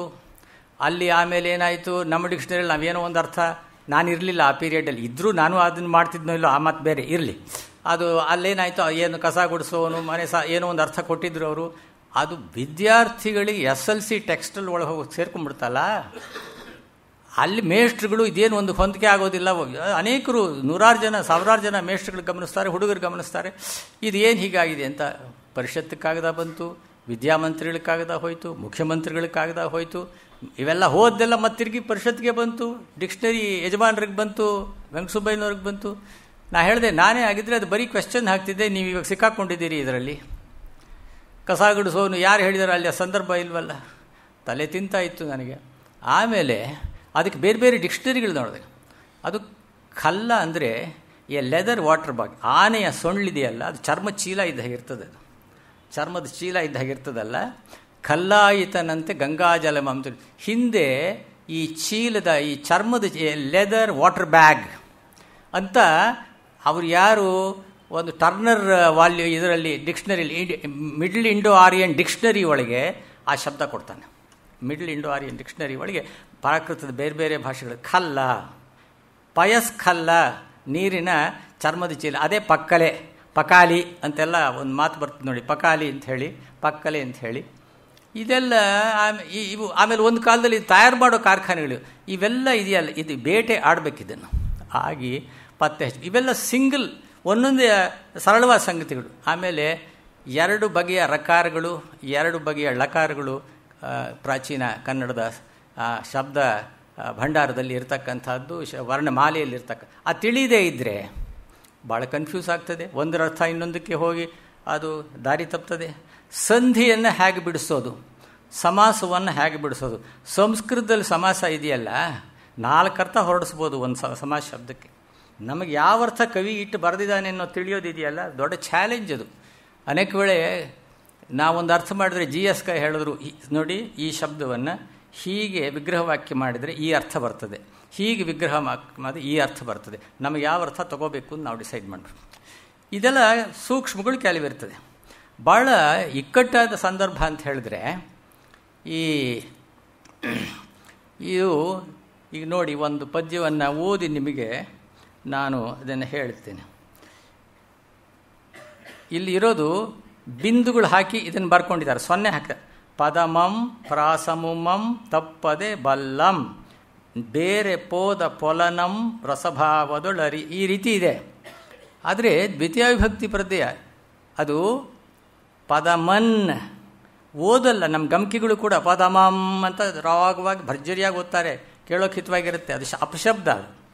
ಪದಮನ್ ಪ್ರಾಸಮುಮನ್ ತಪ್ಪದೆ ಬಲ್ಲನ್, ಬಲ್ಲಂ ಅಲ್ಲ ಬಲ್ಲನ್, ಬಿಂದು ಹಾಕಿರೋದ್ರಿಂದ ಇದಕ್ಕೆ ಇದು ಕೇಶರಾಜ ಏನೋ ಚಮತ್ಕಾರದಲ್ಲಿ ಹೇಳ್ತಾನೆ. ಅದು ಯಾವಾಗ ನಪುಂಸಕಲಿಂಗ ಶಬ್ದಗಳು ಬಂದಾಗ ಮಕಾರವಿರ್ತದೆ, ಪುಲ್ಲಿಂಗ ಮತ್ತು ಸ್ತ್ರೀಲಿಂಗ ಬಂದಾಗಲೂ ಕೂಡ ಬಂದಾಗ ನಕಾರವಿರ್ತದೆ. ಕೆಲವು ಕನ್ನಡ ಶಬ್ದಗಳು ಈಗ ನೆಲನ್, ಪೊಲನ್, ಇದು ಮರನ್ ಇಂಥ ಕಡೆಗಳಲ್ಲಿ ನ್ಯೂಟರ್ ಆದರೂ ನಪುಂಸಕಲಿಂಗವಾದರೂ ಕೂಡ ನಕಾರವಿರ್ತದೆ. ಈ ಸೂಕ್ಷ್ಮಗಳಲ್ಲಿ ತಿಳಿಬೇಕು. ತಿಳಿದ್ರೆ ಆವಾಗ ಅದನ್ನು ಸುಷ್ಠವಾಗಿ ಓದೋಕ್ಕೆ ಸಾಧ್ಯ.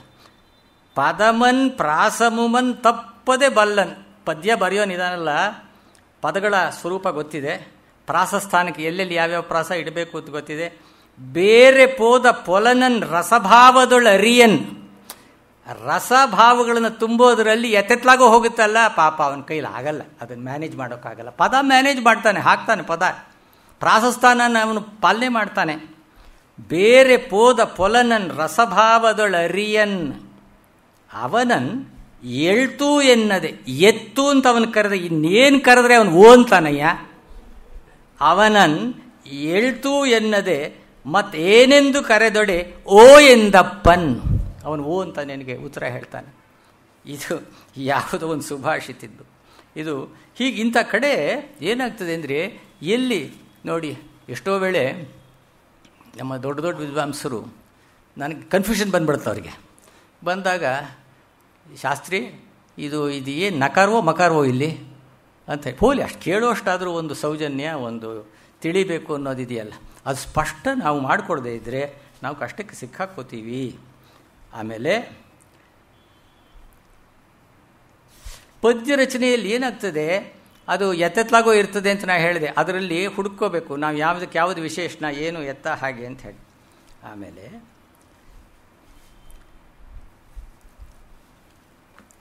ನೋಡಿ, ಈಗ ಕಾವ್ಯ ರಚನೆಗೆ ಏನೇನು ಸಿದ್ಧತೆ ಬೇಕು ಹಾಗೆ ಅಂತ ಹೇಳಿ ನಾಗವರ್ಮ 11ನೇ ಶತಮಾನದಲ್ಲಿ ಹೇಳ್ತಾನೆ.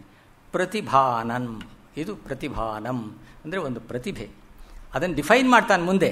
ಕಾವ್ಯ ವಿದ್ಯಾ ಪ್ರಚಯ ಪರಿಚಯಂ ವೃದ್ಧ ಸೇವಾನುರಾಗಂ, ಎಲ್ಲ ನ್ಯೂಟರಲ್ಲಿದೆ ಇದು. ಸತತಾಭ್ಯಾಸ ಪ್ರಯತ್ನಂ ಕವಿತೆಗೆ ನಿಯತಂ ಕಾರಣಂ. ಕಾರಣಗಳಿರಬೇಕು, ಕಾರಣಂ ಅಂತ ಹೇಳಿದ್ದಾನೆ. ಇದನ್ನು ಕೇಶರಾಜ ತಗೊಳ್ತಾನೆ, ಇದನ್ನು ವ್ಯಾಕರಣದ ಒಂದು ಇದಕ್ಕೆ.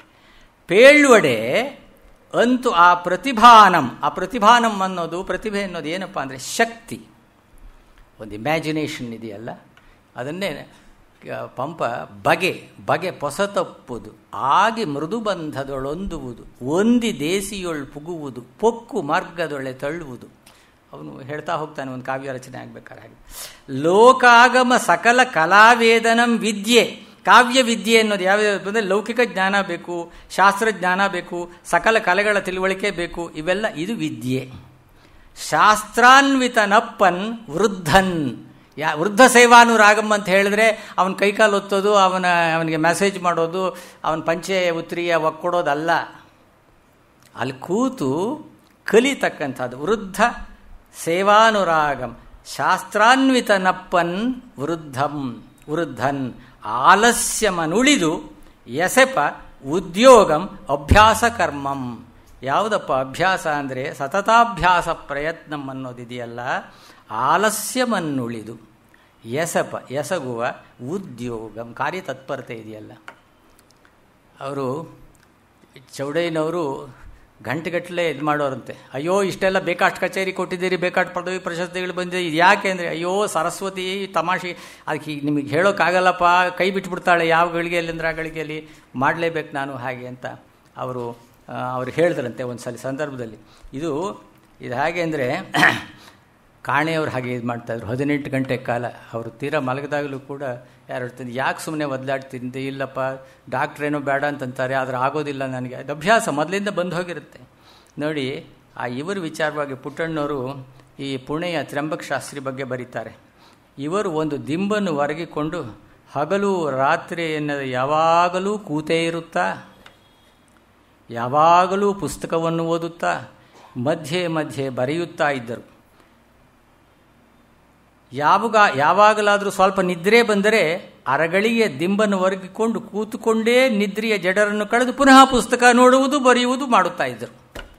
I love these lines. ಒಂದು ವಿದ್ಯೆಯ ಉಪಾಸನೆ ಇದೆಯಲ್ಲ, ಹಾಗೆ ಮಾಡಿದ್ರೆ ಅವನು ಗಟ್ಟಿ ಆಗ್ತಾನೆ, ಅವನಲ್ಲಿ ವರ್ಚಸ್ಸು ಹಾಗೆ ಬರ್ತದೆ. ಅದು ನೋಡಿ, ನಾನು ಇದು ಸಿದ್ಧ ಮಾಡಿದ್ರಲ್ಲಿ ಆ ಸರೋದ್ವಾದಕ ಉಸ್ತಾದ್ ಅಲಿ ಅಕ್ಬರ್ 20 ವರ್ಷ ದಿನಕ್ಕೆ 18 ಗಂಟೆ ಸಾಧನೆ ಮಾಡ್ತಾ ಇದ್ದ ಅಂಥೇಳಿ ನಾನು ಓದಿದ ಜ್ಞಾಪಕ ನನಗೆ. ಮಳೂರು ರಂಗಾಚಾರ್ಯರನ್ನ ಆಶ್ರಯಿಸ್ತಾರಲ್ಲ ವಿ ಸ್ವಾಮಿನಾಥ್ ಅಯ್ಯರು, ಅವರು ಈ ಬುದ್ಧಿಸ್ಟ್ ವರ್ಡ್ಸ್ ಬರ್ತವೆ, ಜೈನ ವರ್ಡ್ಸ್ ಬರ್ತವೆ ತಮಿಳು ಶಾಸ್ತ್ರ ಗ್ರಂಥಗಳಲ್ಲಿ, ಕಾವ್ಯ ಗ್ರಂಥಗಳಲ್ಲಿ. ಪಾಪ ಗೊತ್ತಾಗೋಲ್ಲ ಅವರಿಗೆ, ಇಂಗ್ಲೀಷ್ ಬರ್ತಿರಲಿಲ್ಲ. ಆಮೇಲೆ ಇವರು ಸಹಾಯ ಮಾಡ್ತಾರೆ, ಇದೆಲ್ಲ ಪಾರಂಗಿಯವರು ಬೇಕಾದ ಹಾಗೆ ಬರೆದಿದ್ದಾರೆ, ನಿಮಗೆ ಹೇಳ್ತೀನಿ ಬನ್ನಿ ಅಂತ ಹೇಳಿ. ಯಾವಾಗ ನೋಡಿದರೂ ರಂಗಾಚಾರ್ಯರು ಯಾವುದಾದರೂ ಒಂದು ಪುಸ್ತಕದಲ್ಲಿ ತಮ್ಮ ತಲೆಯನ್ನು ತೂರಿಸಿಕೊಂಡೇ ಇರುತ್ತಿದ್ದರು. ಯಾವಾಗ ನೋಡಿದರೂ ರಂಗಾಚಾರ್ಯರು ಯಾವುದಾದ್ರೂ ಒಂದು ಪುಸ್ತಕ ತಮ್ಮ ತಲೆಯನ್ನು ತೂರಿಸಿಕೊಂಡೇ ಇರುತ್ತಿದ್ದರು. ಅದು ವಿದ್ಯೆಯ ಉಪಾಸನೆಯ ತಪಸ್ಸು, ಅದು ಅದೇ ವಾಂಗ್ಮಯ ತಪಸ್ಸು ಅಂತ ಹೇಳೋದು ಇದು. ಹಾಗೆ ಅದರಿಂದ ಇದು ವ್ಯಾಸಂಗ ಮಾಡಿ ವಿದ್ವಾಂಸನಾಗುವವನಿಗೂ ಕೂಡ ಇರಬೇಕು. ಆಮೇಲೆ ಏನು ಬೇಕು?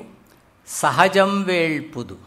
ಸಹಜಂ ಬೇಳ್ಪುದು ಇಲ್ಲದೆ ವೇಳ್ಪುದು ಯಾಕೆ ಉಪಯೋಗ, ಇವೆಲ್ಲ ಆಮೇಲೆ ಟೆಕ್ನಿಕಲ್ ಪಾಯಿಂಟ್ಸ್, ಅದು ಬೇರೆ. ಇದು ಈಗ ಮೊನ್ನೆ ಹಳೆಗನ್ನಡ ವ್ಯಾಕರಣ ಒಂದು ನಾನು ಬರೆದೆ, ಹಳೆಗನ್ನಡ ವ್ಯಾಕರಣ ಪ್ರವೇಶಿಗೆ. ನನಗೆ ಒಂದು ಸಮಸ್ಯೆ ಏನು ಸಮಸ್ಯೆ ಅಂದರೆ ಮೊನ್ನೆ ಈಚೆಗೆ ಒಲ್ ಧಾತುವಿನಿಂದ ಒಲ್ಲೆನ್ನಾಗುತ್ತೆ, ಒಲ್ಲೆವೂ ಆಗುತ್ತೆ. ನಿಲ್ ಧಾತುವಿನಿಂದ ನಿಲ್ಲೆವು, ನಿಲ್ಲನು, ನಿಲ್ಲಳು, ನಿಲ್ಲದು ಇವೆಲ್ಲ ಆಗುತ್ತೆ. ಬಲ್ನಿಂದ ಬಲ್ಲೆನ್ ಅಂದರೆ ನೆಗೆಟಿವ್ ಸೆನ್ಸ್ ಬರದೆ ಪಾಸಿಟಿವ್ ಸೆನ್ಸ್ ಯಾಕೆ ಬಂತು? ಒಳ್ಳೆ ಕಷ್ಟಕ್ಕೆ ಬಂತಲ್ಲ ಅದು. ಆದರೆ ಆ ಬಲ್ ಅನ್ನೋದು ಹೌದು, ನಾನು ಬಲ್ಲೆ, ನಾನು ಒಲ್ಲೆ, ಅದು ಪಾಸಿಟಿವ್ ಆಗಿ ಹೋಯ್ತು. ಅದು ಇದು ನೆಗೆಟಿವ್ ಆಯಿತು. ನಾನು ಒಲ್ಲೆ ಅಂದರೆ ನಾನು ಬಲ್ಲೆ, ಅದು ಇದಾಯಿತು, ಆಯ್ತು, ಬಲ್ಲೆ ಪಾಸಿಟಿವ್ ಆಯಿತು. ಇದು ಹೇಗೆ? ಆ ಬಲ್ ಅನ್ನೋದು ಅದು ಗುಣವಾಚಕದ ಪ್ರಕೃತಿ, ಅದು ಧಾತು ಅಲ್ಲ ಅದು. ಇದು ಆಮೇಲೆ ಹೊಳೀತದು, ಅದು ಸೆಕೆಂಡರಿ ಮೀನಿಂಗ್ ಆಗಿ ಡೆವಲಪ್ ಆಗಿರೋ ಇಂಥವೆಲ್ಲ ಸಮಸ್ಯೆಗಳು ಅದು ಬರ್ತದೆ. ಆಮೇಲೆ ಸಹಜಂ ವೇಳ್ಪುದು ಅಂದರೆ ಸ್ಪಾಂಟೇನಿಯಸ್ ಆಗಿ ಬರಬೇಕದು. ಮುನ್ನ ವೇಳ್ಪುದು ಅಂದರೆ ಇನ್ಸ್ಟೆಂಟ್, ತನ್ನಿಂದ ತಾನೇ ಆಶುವಾಗಿ ಬರಬೇಕು. ಪದವ್ಯುತ್ಪತ್ತಿ ವೇಳ್ಕು ಬಹುಕಾವ್ಯಾನುಭವಂ ಕಲಾಪ್ರತಿಭೆ ಲೋಕಜ್ಞತ್ವಂ.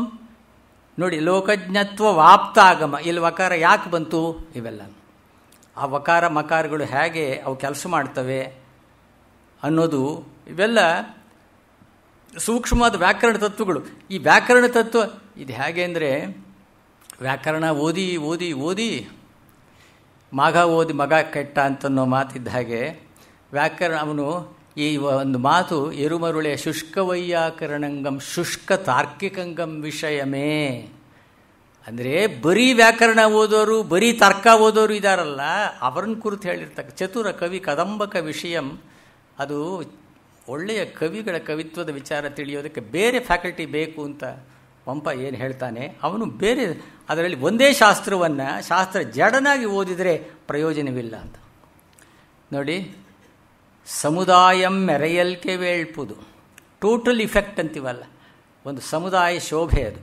ಸಮುದಾಯಂ ಮೆರೆಯಲ್ಕೆ ವೇಳ್ಪುದು ಒಂದು ಕಾವ್ಯದಲ್ಲಿ.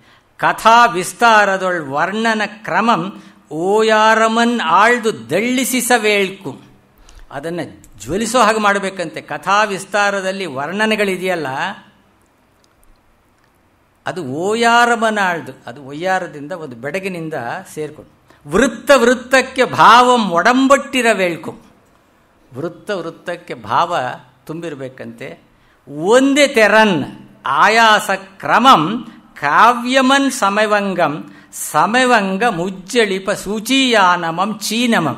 ಈ ಕುಸರಿ ಕೆಲಸ, ಈ ರೇಷ್ಮೆ ಇದರಲ್ಲಿ ಕುಸರಿ ಕೆಲಸ, ಸೂಜಿ ಕೆಲಸ ಮಾಡೋರಿದಾರಲ್ಲ, ಅದೂ ಕಾವ್ಯ ಕಟ್ಟೋದಿದೆಯಲ್ಲ, ಎರಡೂ ಒಂದೇ ಕಣೆಯ, ಬಹಳ ಕಷ್ಟ ಕಣೆಯ. ಆಯಾಸ ಕ್ರಮಂ ಒಂದೇ ತರನ್, ಕಾವ್ಯಮನ್ ಸಮವಂಗಂ, ಕಾವ್ಯ ಮಮ್ ಹೇಳಬಾರ್ದು, ಕಾವ್ಯಮನ್ ಅನ್ ಎಂಬುದು ದ್ವಿತೀಯಾಭಕ್ತಿ ಪ್ರತ್ಯಯ. ಇದು ಸ್ಪಷ್ಟ ಮಾಡ್ಕೋಬೇಕು ನಾವು. ಇದನ್ನು ಎಷ್ಟೋ ವೇಳೆ ಗಮಕೆಗಳನ್ನ ನಾನು ಹೇಳ್ತೀನಿ, ನೀವು ಹೇಳೋದು ಸರಿ ಸರ್, ನಮ್ಗೆ ಹೀಗೆ ಅಭ್ಯಾಸ ಆಗೋಗಿದೆ ಅಂತ ಹೇಳ್ತಾರೆ. ಅಭ್ಯಾಸ ಬಿಡೋದು ಎಷ್ಟರಲ್ಲಿದೆ, ಮನಸ್ಸು ಸ್ವರೂಪ, ಪದಸ್ವರೂಪ, ಪದವ್ಯುತ್ಪತ್ತಿ ವೇಳ್ಕುಮ್ ಅಂತ ಅವನು ಹೇಳ್ತಾನಲ್ಲ, ಪದಸ್ವರೂಪ ಅಂತ ಹೇಳಿದ್ರೆ ಸ್ಪಷ್ಟವಾಗ್ತದೆ. ಇನ್ನೊಂದು ಇದು ಜನ್ನನ ಮಾತು, ಏನಿತನೊರಲ್ದು ಪೇಳುವ ಕವಿ ಏವನ್. ಎಷ್ಟೆಷ್ಟೋ ಬರೀಬಹುದು ಕವಿ, ಪ್ರೀತಿಯಿಂದ, ಆಸಕ್ತಿಯಿಂದ, ಗಾಢವಾದ ತತ್ಪರತೆಯಿಂದ. ಪೇಳುವ ಕವಿ ಏವನ್, ಅವನ ಕೈಲಿ ಏನಾಗುತ್ತಪ್ಪ? ಯಾಕೆ ಅಂದರೆ ಅದನ್ ಪೆಸರಿಟ್ಟು ಮೆಚ್ಚಬಲ್ಲನನ್ ಅರಸಲ್ಕೆ ವೇಳ್ಪುದು. ಇದು ಚೆನ್ನಾಗಿದೆ ಕಣಯ್ಯ ಅಂತ ಹೇಳೋನ್ನ ನೀನು ಹುಡುಕ್ಬೇಕು ಕಣಯ್ಯ, ಅವನು ಹೇಳೋದಿಲ್ಲ ಅಂತ ಅವ್ರು ಸಿಗೋದೇ ಇಲ್ಲ. ಏನಿತನೊರಲ್ದು ಪೇಳುವ ಕವಿ ಏವನ್ ಅದನ್ ಪೆಸರಿಟ್ಟು ಮೆಚ್ಚಬಲ್ಲನನ್ ಅರಸಲ್ಕೆ ವೇಳ್ಪುದು ಅವನನ್ ಜಗದೊಳ್ ಪಡೆಯಲ್ಕೆ ಬಾರದು ಅಂತ ಅವ್ರು ಸಿಕ್ಕೋದೇ ಇಲ್ಲ ಕಣಯ್ಯ. ಆತನ ಮುಖದಿಂದ ಮಲ್ಲದೆ ಅದು ಸಲ್ಲದು ಅಂತ ಅವನು ಹೇಳಿದ್ರೇನೆ ಅದಕ್ಕೊಂದು ಬೆಲೆ. ಆತನ ಮುಖದಿಂದ ಮಲ್ಲದೆ ಅದು ಸಲ್ಲದು. ಕಟ್ಟಿಯುಮೇನೋ ಮಾಲೆಗಾರನ ಪೊಸ ಬಾಸಿಗಂ, ಸೊಗಸಾದ ಹೂವಿನ ದಂಡೆ ಕಟ್ತಾನೆ ಮಾಲೆಗಾರ, ಹೂವಾಡಿಗ. ಮುಡಿಯುವ ಭೋಗಿಗಳಿಲ್ಲದೆ ಬಾಡಿಪೋಗದೆ. ಮುಡ್ಕೊಳ್ಳೋರು ಇಲ್ಲದೆ ಇದ್ದರೆ ಇವನು ಎಷ್ಟು ಚಂದವಾಗಿ ತಾನೇ ಹೂವಿನ ಹಾರ ಕಟ್ಟಿದ ದಂಡೆ ಕಟ್ಟಿದರೆ ಏನು ಪ್ರಯೋಜನ? ಇಂಥ ಮಾತುಗಳು ನೋಡಿ. ಅವನು ಕವಿ ಚಕ್ರವರ್ತಿ ಬರೆದೋನು. ಕವಿಚಕ್ರವರ್ತಿ ಅದ್ಭುತವಾದ ಪ್ರಶಂಸೆ ಇದೆಲ್ಲ ಬರೆದವನು. ಅವನು ದಂಡಾಧೀಶ, ಅವನು ದೊಡ್ಡ ಕವಿ, ಮಂತ್ರಿ. ಅಂಥವನು ಹೇಳ್ತಾನೆ ಒಳ್ಳೆ ಕವಿತೆ ಬರೆದ್ರೆ ಇದನ್ನು ಮೆಚ್ಯೂರ್ನ ಎಲ್ಲಿ ಹುಡುಕಿ ತರೋದಪ್ಪ ಹಾಗೆ ಅಂತ ಹೇಳಿ. ಆಮೇಲೆ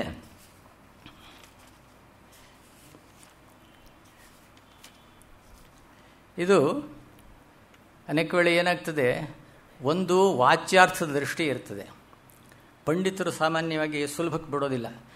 ಈಗ ನಾವು GS ಶಿವರುದ್ರಪ್ಪನವರು, ನಾನು ಎಲ್ಲ ಒಂದು ಗುಂಪಲ್ಲಿ ಉಸ್ಮಾನಿಯಾ ಯೂನಿವರ್ಸಿಟಿನಲ್ಲಿ ಒಂದೊಂದೂವರೆ ವರ್ಷ ಕಾಲ ಪಂಪ ಭಾರತವನ್ನು ಓದೋ ಕಾರ್ಯಕ್ರಮ ಇಟ್ಕೊಂಡು ನಾನೇ ಓದಿ ಅರ್ಥ ಹೇಳ್ತಾ ಇದ್ದೆ. ಆಮೇಲೆ ಅವ್ರದ್ದು ಏನಾದರೂ ವಿವರಣೆ ವ್ಯಾಖ್ಯಾನ ಹೇಳೋರು. ಭಗವದ್ಗೀತೆಯ ಒಂದು ಪದ್ಯ ಅದರಲ್ಲಿ ಒಂದೇ ಪದ್ಯದಲ್ಲಿ ಬಂದು ಹೋಗುತ್ತೆ. ನಾನು ಏನೋ ಹೇಳಿದೆ, ಅವರು ಏನೋ ಹೇಳಿದ್ರು. ನಾನು ಹೇಳಿದೆ, ಈ ಅರ್ಥ ಇಲ್ಲಿ ಹೊರಡ್ತಾ ಇಲ್ವಲ್ಲ ಸಾರ್ ಅಂತಂದೆ ನಾನು. ನೀವೆಲ್ಲ ಹೀಗೆ ಅಪ್ಪ ಏನೋ ಹೇಳ್ತೀರಿ ನೀವು ಹಾಗೆ. ಅವ್ರು ಹೇಳೋದು ನ್ಯಾಯವೇ. ಅದು ಏನಾಗುತ್ತೆ, ಒಂದು ವಾಚ್ಯಾರ್ಥ ನಿಷ್ಠೆ ಬಹಳ ನೋಡಿ.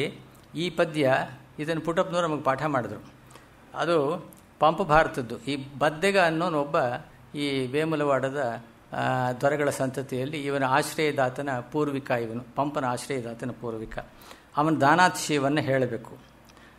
ಎಲ್ಲ ಕೊಟ್ಬಿಟ್ಟ, ಅವನು ಎಲ್ಲ ದಾನವನ್ನು ಕೊಟ್ಟ. ಆದರೆ ಕೆಲವಕ್ಕೆ ಮಾತ್ರ ವಿನಾಯಿತಿ ಕೊಟ್ಟ, ದಾನ ಮಾಡೋಕ್ಕೆ ಹೋಗಲಿಲ್ಲ. ಯಾವುದು ಅಂದರೆ ಸುರಭಿ ದೇವತೆ ಎಂಬ ಕಾಪಿನೇ ಮಾಡ್ದುದು. ಕಾಮಧೇನು ಸುರಭಿ ಇದೆಯಲ್ಲ, ಅದು ದೇವತೆ, ಅದನ್ನು ಮುಟ್ಟೋದು ಬೇಡ ಎಂಬ ಕಾಪಿನೇ ಆ ರಕ್ಷಣೆಯಿಂದ ಅದಕ್ಕೊಂದು ರಕ್ಷಣೆ ಸಿಕ್ತು. ಅದು ದೇವತೆ, ಅದನ್ನು ಮುಟ್ಟೋದಿಲ್ಲ, ಅದಕ್ಕೆ ಅದೇ ರಕ್ಷಣೆ. ಸುರಭಿ ದೇವತೆ ಎಂಬ ಕಾಪಿನೇ ಮಾಡ್ದುದು. ಏರುವುದು ಒಂದು ಅದು ಎಂದು ಇರದೆ ಮಾಡ್ದುದು ದೇವವಾರಣ. ಇಂದ್ರನಿಗೆ ಹತ್ತೋದಕ್ಕೆ ಇರ್ತಕ್ಕಂಥದ್ದು ಒಂದು ಐರಾವತ, ಒಂದು ಅದು ತಗೊಂಡ್ಬಿಟ್ರೆ ನಾನವನು ಗೆದ್ದು ಕೊಟ್ಬಿಡ್ಬೋದು, ಅಥವಾ ನನಗೆ ಎಲ್ಲರೂ ನನ್ನ ಶೌರ್ಯಕ್ಕೆ ಎಲ್ಲರೂ ಮಣಿತಾರೆ. ಇದರಲ್ಲಿ ಕವಿ ಅತಿಶಯೋಕ್ತಿ ಅನ್ನೋ ಮಾತಿರಲಿ, ಅವ್ರು ಹೇಳೋ ರೀತಿ ನೋಡಿ. ಏರುವುದು ಒಂದು ಅದು ಎಂದು ಇರದೆ ಮಾಡ್ದುದು ದೇವವಾರಣಂ. ಇದು ಹೇಗೆ ನಿಲ್ಲಿಸಬೇಕು, ಈ ಸಂಧಿಗಳನ್ನ ಹೇಗೆ ಬಿಡಿಸ್ಕೋಬೇಕು, ಬಿಡಿಸಿ ಓದ್ಕೊಂಡ್ರೇ ನಮ್ಗೆ ಅರ್ಥವಾಗೋದು. ಇಲ್ಲದೇ ಎಲ್ಲ ಇಲ್ಲಿ ಹಾಕಿರೋ, ಇಲ್ಲಿ ಬರೋ ಕಷ್ಟವೇ ಅದು. ಹಳಗನ್ನಡದಲ್ಲಿ ಹೇಗೆ ಅಂದರೆ ಎಲ್ಲ ಕ್ಲಿಷ್ಟ ಪದಗತಿ, ಎಲ್ಲ ಸೇರ್ಕೊಂಡು ಹೋಗಿರ್ತದೆ. ಅದಕ್ಕೊಂದು ಬಂಧ ಇರ್ತದೆ. ನಾವು ಅದನ್ನೆಲ್ಲ ಒಡೆಯುವಾಗ ವ್ಯಾಕರಣ ತತ್ವಗಳ ಮೇಲೆ ನಿಗಾ ಇರಬೇಕು. ಆಗಲೇ ಅದು ಕರೆಕ್ಟಾಗಿ ಹೊರಡ್ತದೆ ನಮ್ಗೆ. ಆಮೇಲೆ ಏಳೆ ಉಂಟು ಅವು ಪೋದೊಡೆ ಆ ಕರಕರಂಗೆ ಅರಿದು ಎಂದೇ ಮಾಡ್ದಿರೆ ಮಾಡ್ದುವ ಹರಿ. ಇವನಿಗೆ ಸೂರ್ಯನಿಗೆ ಇರೋದು 7 ಕುದುರೆಗಳು. 7 ಉಂಟು ಅವು ಪೋದೊಡೆ, ಅವನು ಕಳ್ಕೊಂಡ್ಬಿಟ್ರೆ ಅದನ್ನು ಕರಕರಂಗೆ, ಆ ತೀಕ್ಷ್ಣ ಕಿರಣನಾದ ಸೂರ್ಯನಿಗೆ ಅರಿದು ಅಶಕ್ಯ, ಕಷ್ಟ. ನೋಡಿ, ಶಕಟ್ರೇಫಾದರೆ ಜ್ಞಾನ ಅನ್ನೋ ಅರ್ಥ, ತಿಳಿ ಅನ್ನೋ ಅರ್ಥ ಬರ್ತದೆ. ಸಾಮಾನ್ಯ ರೇಫು ಆದರೆ ಅತಿಶಯ, ಕಷ್ಟ, ಅರಿದು. ಇದು ಈಗೇನಾಗಿದೆ, ಹಳಗನ್ನಡದ ತಿಳುವಳಿಕೆ ಇದ್ದಾಗ ಮಾತ್ರ ಇದು ಬರ್ತದೆ. ಅದು ಕರಕರಂಗ್ ಅರಿದು, ಅವನ ಕೈಲಿ ಆಗೋಲ್ಲ, ಅವನು 7 ಕುದುರೆಗಳು ಇಲ್ಲದೆ ಇದ್ರೆ ಆಗೋದಿಲ್ಲ. ಅದರಿಂದ ಅದು ಬಿಟ್ಟು ಹೋಯಿತು. ಅದನ್ನು ನಾನು ಎಂದೆ ಮಾಡ್ದಿರೆ ಮಾಡ್ದುವ ನೀನೆ ಪೇಳ ಅರಿಯವು ಎಂದಿವು ಭದ್ರದೇವರ ಚಾಗದೊಳ್ ಪೊರಗಾದುವೆ. ನೀನೇ ಹೇಳಯ್ಯ, ಇದು ಕಷ್ಟ ಅಂತ ಹೇಳಿ ಇವನ ಕೈಲಿ ಆಗೋಲ್ಲ, ದಾನ ಮಾಡೋದಕ್ಕೆ ಇವನಿಗೆ ಶಕ್ತಿ ಇಲ್ಲ, ಅಥವಾ ಇವನು ಮೇಲ್ಗೈ ತಗೊಳ್ಳೋಕ್ಕಾಗಲ್ಲ ಅಂಥೇಳಿ ಭದ್ರದೇವರ ಚಾಗದೊಳ್ ಪೊರಗಾದುವೆ, ಇವು ಹೊರಗಾಯ್ತೆ ಅಂತ ಹೇಳಿದರೆ, ಇದು ಪುಟ್ಟಪ್ಪನವರು ಓದೋವಾಗಲೇ ನಮಗೆ ಇನ್ನೊಂದೇನೆಂದರೆ, BM ಶ್ರೀಕಂಠಯ್ಯನವರು ಮತ್ತು ಪುಟ್ಟಪ್ಪನವರು ಇದು ಓದೋವಾಗಲೇ ನಮಗೆ ಪದಗಳಿಗೆ ಅರ್ಥ ಹೇಳ್ತಿರ್ಲಿಲ್ಲ ಅವರು. ಇದೊಂದು ಪದ್ಧತಿ ಹಿಂದೆ ಇತ್ತು. ಇದನ್ನು ಇವರು ರೆಕಾರ್ಡ್ ಮಾಡಿದ್ದಾರೆ, DK ಭೀಮಸೇನರಾವ್ ರೆಕಾರ್ಡ್ ಮಾಡಿದ್ದಾರೆ. ಒಂದು ಪದಕ್ಕೆ ಅರ್ಥ ನೀವು ನೋಡ್ಕೊಂಬನ್ನಿ ಅನ್ನೋರು. ಪದಶಃ ಈ ಅರ್ಥಗಳನ್ನು ಡಿಕ್ಷನರಿ ಅಲ್ಲಿ ಇಲ್ಲಿ ನೋಡ್ಕೊಂಡು ಬರಬೇಕವರು. ಆಮೇಲೆ ಇವರು ಓದೋವಾಗಲೇ ಅರ್ಥ ಆಗಿಬಿಡ್ಬೇಕದು. ಆ ಸಾಮರ್ಥ್ಯ BM ಶ್ರೀಕಂಠಯ್ಯನವ್ರಿಗೆ ಬಹಳ ಇತ್ತು ಅನ್ನೋ ಮಾತನ್ನು ಅವ್ರ ಶಿಷ್ಯರು ಹೇಳ್ತಾರೆ. ನಮಗೆ ಪುಟ್ಟಪ್ಪನವರು ಹಾಗೆ ಪಾಠ ಮಾಡ್ತಿದ್ರು. ಅರಿಯವೆಂದಿವು ಆದರೆ DL ನರಸಿಂಹಾಚಾರ್ಯ ಈ ಪದ್ಯ ಅರ್ಥವಾಗ್ತಾ ಇಲ್ಲ ಅಂತ ಬರೀತಾರೆ. ಅದೇನೆಂದರೆ ಪಂಡಿತ ನಿಷ್ಠೆ ಒಂದಿದೆ, ಅದು ವಾಚ್ಯಾರ್ಥ ನಿಷ್ಠೆ. ಆ ಗಳಿಗೆಗೆ ಅವರಿಗೇನೋ ತೋರಿದೆ. ಅಥವಾ ಆಮೇಲೆ ನಾನು ಎಷ್ಟೋ ಸರಿ, ಸರ್ ಇದು ಹೀಗಿದೆಯಲ್ಲ, ನೀವು ಸಮರ್ಪಕವಾಗಿದೆ ಅಂತ ಬರೀತೀರಿ, ಇದು ಏನು ಸರ್ ಇದ್ರ ಕೊರತೆ ಇದೆಯಲ್ಲ ಅಂದರೆ, ಒಂದು ನಿಮಿಷ see if you can improve on that ಅಂತ ಹೇಳೋರು. ನಮಗಿಂತ 100 ಪಾಲು 1000 ಪಾಲು 1,00,000 ಪಾಲು ದೊಡ್ಡವರು. ಆದರೆ ಏನಾಗ್ತದೆ, ಅನೇಕ ವೇಳೆ ಒಂದು ಮಿತಿ ಇರ್ತದೆ, ಅದು ಬರೆಯೋವಾಗಿನ ಮಿತಿ ಬೇರೆ ಇರ್ತದೆ. ಆಮೇಲೆ ತಿರುಗಿ ಕೇಳಿದ್ರೆ ಸರಿಯಾಗಿ ಅವರು ಹೌದಯ್ಯ ಅದು ಆಗ ಅದು ಆ ಕ್ಷಣಕ್ಕೆ ನನಗೆ ಹಾಗೆ ಅನ್ನಿಸ್ತು. ಹಾಗೆ ಆಮೇಲೆ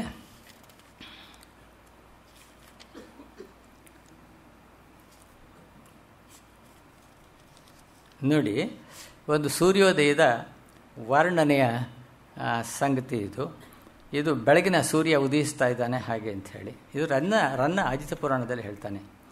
ಏನು ಕಲ್ಪನೆಗಳು, ಈ ಕಲ್ಪನೆಗಳಲ್ಲಿ ಈ ಪ್ರಾಚೀನ ಕವಿಗಳ ಕಲ್ಪನೆಗಳಿವೆಯಲ್ಲ, ಅದ್ಭುತವಾದ ಕಲ್ಪನೆಗಳು. ಆ ಇಮ್ಯಾಜಿನೇಷನ್ ಎಷ್ಟು ದೂರ ಹೋಗ್ತದೆ ಅನ್ನೋದನ್ನು ನೋಡಿಯೇ ತಿಳಿಯಬೇಕು. Classics are always new. ನಿಚ್ಚಂ ಪೊಸತು ಅರ್ಣವಂಬಲ್ ಅತಿ ಗಂಭೀರಂ ಕವಿತ್ವಂ. ಅರ್ಣವಂಬಲ್ ಕವಿತ್ವಂ ನಿಚ್ಚಂ ಪೊಸತು ಅತಿ ಗಂಭೀರಂ. ನಿಚ್ಚಂ ಪೊಸತು ಅರ್ಣವಂಬಲ್ ಅತಿ ಗಂಭೀರಂ ಕವಿತ್ವಂ. All classics are always new ಅನ್ನೋ ಮಾತು ಮೇಲಿಂದ ಮೇಲೆ, ಯಾವ ಕಾವ್ಯ ನಿಮ್ಮನ್ನ ಮೇಲಿಂದ ಮೇಲೆ ಓದಿಸ್ಕೊಳ್ತದೋ ಓದಿದಾಗಲೆಲ್ಲ ಅದು ಹೊಸ ಹೊಸ ಅರ್ಥಗಳನ್ನು, ಹೊಸ ಒಂದು ರಸೋತ್ಸಾಹವನ್ನು ನಮ್ಮಲ್ಲಿ ಉಂಟು ಮಾಡ್ತದೋ ಅದೀಗ ಮಹಾಕಾವ್ಯ ಹಾಗೆ ಅಂತ ನಾವು ಹೇಳ್ಬೋದು. ವಾಸವ ದಿಕ್ತಟಂ ಸಮೆದ ಮೂಷೆ. ಇವನು ಹೇಗೆ ಹೇಳ್ತಾನೆ ಅಂದರೆ, ಒಂದು ಅಕ್ಸಾಲಿಯ ಒಂದು ಕುಶಲ ಕರ್ಮಕ್ಕೆ ಹೋಲಿಸ್ತಾನೆ ಕವಿ.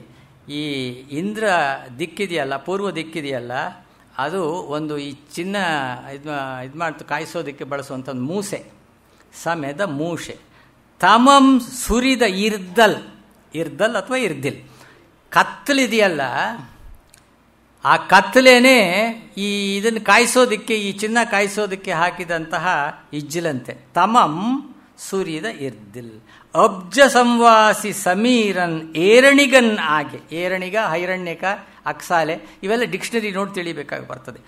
ಆ ತಾವರೆಯ ಮೇಲೆ ಬೀಸಿ ಅದರ ಒಡನಾಡಿಯಾಗಿ ಬಂದಂತಹ ಗಾಳಿ ಇದೆಯಲ್ಲ, ಅತಿಥಿ ಒತ್ತಿ ಮಾಡಬೇಕಲ್ಲ, ಅವನು ಊದಬೇಕಲ್ಲ ಇದನ್ನು ಕೆಂಡ ಇದು ಮಾಡೋದಕ್ಕೆ. ಏರಣಿಗನಾಗಿ ನಿದಾಘದ ದೀಪವರ್ತಿಯೊಳ್, ಬೇಸಿಗೆಯ ಆ ತಾಪದ ದೀಪದ ಬತ್ತಿಯಲ್ಲಿ ಕಾಸೆ ತೆರಳ್ದ ಪಿಂಜರಿಯ ಉಂಡೆಯಾದಂತಹ ಬಂಗಾರದ ಹಾಗೆ ಕಿಸು ಸಂಜೆ ತೆರಳ್ವಿನಂ. ಆ ಪ್ರಾತಃ ಸಂಧಿಯ ಕೆಂಪು ಉಂಡೆಯಾಗಿ ಬಂತಂತೆ. ಪಳಂಗಾಸಿನ ಪೊನ್ನ ಗಂಟೆಯವಲೊಪ್ಪಿದುದು ಉದ್ಗತ ಭಾನುಮಂಡಲಂ. ಆ ಭಾನುಮಂಡಲ ಪಳಂಗಾಸಿನ, ಪದಂಗಾಸಿನ ಅಲ್ಲ, ಪದಂಗಾಸಿದ ಅಲ್ಲ, ಹದವಾಗಿ ಕಾಸಿದ ಅಲ್ಲ, ಹಿಂದೆ ಒಳ್ಳೆ ಚಿನ್ನದ ನಾಣ್ಯ, ಹಳೆ ಕಾಸು ಅಂತ ಅದಕ್ಕೆ ಕರೆಯೋರದು. ಪಳಂಗಾಸು ತಮಿಳಿನಲ್ಲೂ ಇದೆ, ಅದು ಕನ್ನಡದಲ್ಲೂ ಬೇರೆ ಇದರಲ್ಲೂ ಬರ್ತದೆ. ಅದು ಪಳಂಗಾಸಿನ, ಹಳೆ ಕಾಸಿನ, ಚಿನ್ನದ ಕಾಸಿನಲ್ಲಿ ಮಾಡಿದ ಪೊನ್ನ ಗಂಟೆಯವಲೊಪ್ಪಿದುದು ಉದ್ಗತ ಭಾನುಮಂಡಲಂ. ಆ ಸೂರ್ಯಮಂಡಲ ಹಾಗೆ ಅದು ಬಂತು. ಹಾಗೆ ಇಮ್ಯಾಜಿನೇಷನ್ ಕವಿ ಹಾಗೆ ಮಾಡ್ತೀವಿ. ಇದನ್ನೇ ಉಪಯೋಗಿಸ್ಕೊಂಡು ರನ್ನ ಹಿಮಾಂಶು ಮಂಡಲಂ ಅಂತ ಭಾಳ ಚೆನ್ನಾಗಿ ಕಾಪಿ ಹೊಡಿತಾನೆ. ಯಾರಿಂದ ಕಾಪಿ ಹೊಡಿತೀನಿ ಅಂತ ಹೇಳೋದೇ ಇಲ್ಲ ಅವನು. ನಾವು ಸುಲಭ ಕಂಡ್ಕೋಬೋದು ಅವನು ಎಷ್ಟು ಚೆನ್ನಾಗಿ ಕಾಪಿ ಹೊಡಿತಾ ಇದ್ದಾನೆ ಹಾಗೆ ಅಂಥೇಳಿ. ಆಮೇಲೆ ಇದು ಹೇಗಿದೆ ಅಂದರೆ, ಈಗ ಪಂಪಾದಿಗಳ ಕಾವ್ಯ ಇವೇನು ನೋಡಿ, ವಿದೇಶಗಳಲ್ಲಿ ಒಬ್ಬ ಮಿಲ್ಟನ್ನೋ ಒಬ್ಬ ಶೇಕ್ಸ್ಪಿಯರ್ನೋ ಹೇಗೆ ಅವರು ಕಾಲದಿಂದ ಕಾಲಕ್ಕೆ ಅವರು ನೀವು ಸಾಮ್ರಾಜ್ಯ ಬೇಕೇ, ಶೇಕ್ಸ್ಪಿಯರ್ ಬೇಕೆಂದರೆ ಶೇಕ್ಸ್ಪಿಯರೇ ಇರಲಿ ಅಂತ ಹೇಳುವಂಥದ್ದು ಪ್ರಸಿದ್ಧವಾದ ಮಾತಿದೆ. ಅವರು ಯಾಕೆಂದರೆ ಅಲ್ಲಿ ಎಲ್ಲ ಜೀವನ ಸೌಂದರ್ಯ, ಸತ್ಯಗಳು, ಮೌಲ್ಯಗಳು ಅಲ್ಲಿ ಕಂಡು ಬರ್ತವೆ ಅನ್ನೋ ಮಾತು. ಅದನ್ನು ಅವರು ಅದು ಕಾಪಾಡ್ಕೊಂಬಂದಿದ್ದಾರೆ. ನಮ್ಮಲ್ಲಿ ಆ ರೀತಿಯ ಒಂದು ಉತ್ಸಾಹ ಇಲ್ಲ. ಯಾಕೆಂದರೆ ನಮಗೆ ಅಡ್ಡಗೋಡೆ ಮಾಡ್ಕೊಂಡಿದ್ದೀವಿ ನಾವು. ಇದು ಅಯ್ಯೋ ಕಷ್ಟ ಕಣ್ರಿ ಹಳೆಗನ್ನಡ ಯಾರು, ಆದರೆ ಕಲಿಯೋದಕ್ಕೆ ನಮ್ಮ ಪ್ರಯತ್ನ ಏನು? ಈಗ ಇಂಜಿನಿಯರಿಂಗೋ ಮೆಡಿಸನ್ನೋ ಇವನ್ ಕಲಿಯೋದಕ್ಕೆ ಪ್ರಯತ್ನವಿಲ್ಲದೆ ಅದು ಆಗ್ತದೆಯೋ? ಯಾವುದೇ ವಿದ್ಯೆ ಆಗಲಿ ಪ್ರಯತ್ನವಿಲ್ಲದೆ ಆಗೋಲ್ಲ. ಇದರಲ್ಲೊಂದು ಸ್ವಾರಸ್ಯವಿದೆ, ಸುಖವಿದೆ, ಸಂಸ್ಕಾರವಿದೆ. ಡಿ ಎಲ್ ನರಸಿಂಹಾಚಾರ್ಯ ಹೇಳೋರು, ವಿ ಎಂ ಇನಾಮದಾರ್ ಕೂಡ ಇದೇ ಮಾತು ಹೇಳೋರು. ದಿನ ಒಂದು ಅರ್ಧರ್ಧ ಗಂಟೆ ಹಳೆಗನ್ನಡ ಓದ್ಬೇಕು ಕಣೆಯ. ಇದೆಲ್ಲ ರೆಕಾರ್ಡ್ ಆಗಿದೆ, ಈ ವಿಷಯಗಳೆಲ್ಲ ರೆಕಾರ್ಡ್ ಆಗಿದೆ.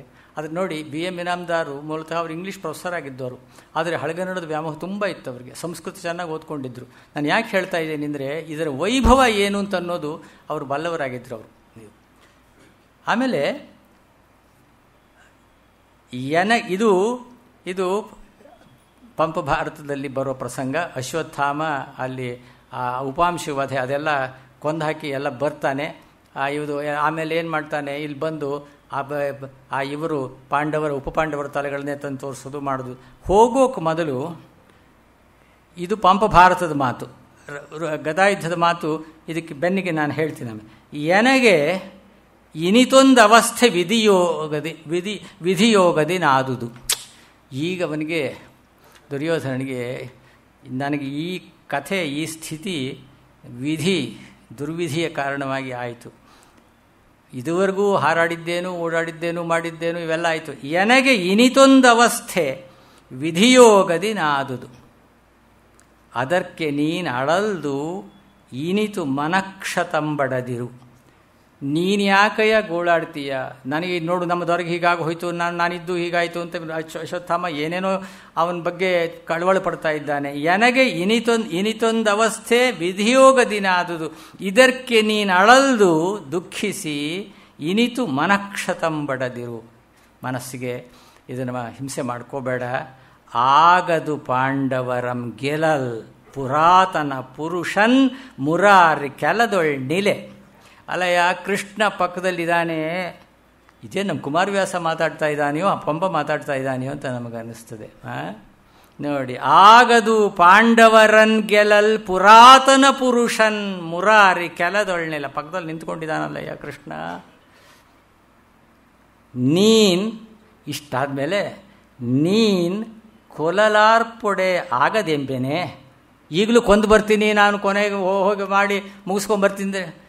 ನೀನು ಹೋಗಿ ಕೊಂದ್ಕೊಂಡು ಬರ್ತೀನಿ ಅಂತ ನಿಸ್ಪಟ್ಟು ಬೇಡ ಅಂತ ನಾನು ಯಾಕೆ ಹೇಳಲಿ? ಇನ್ನು ನೋಡಿ, ಅವನಲ್ಲಿ ಇನ್ನೂ ಅದು ಇದ್ದೇ ಇದೆ. ಆದ್ರೆ ನಡೆದೋಗ್ಲಿ ಅಂತ ಆಗಲ್ಲ ಅಂತ ಗೊತ್ತಿದೆ. Last effort.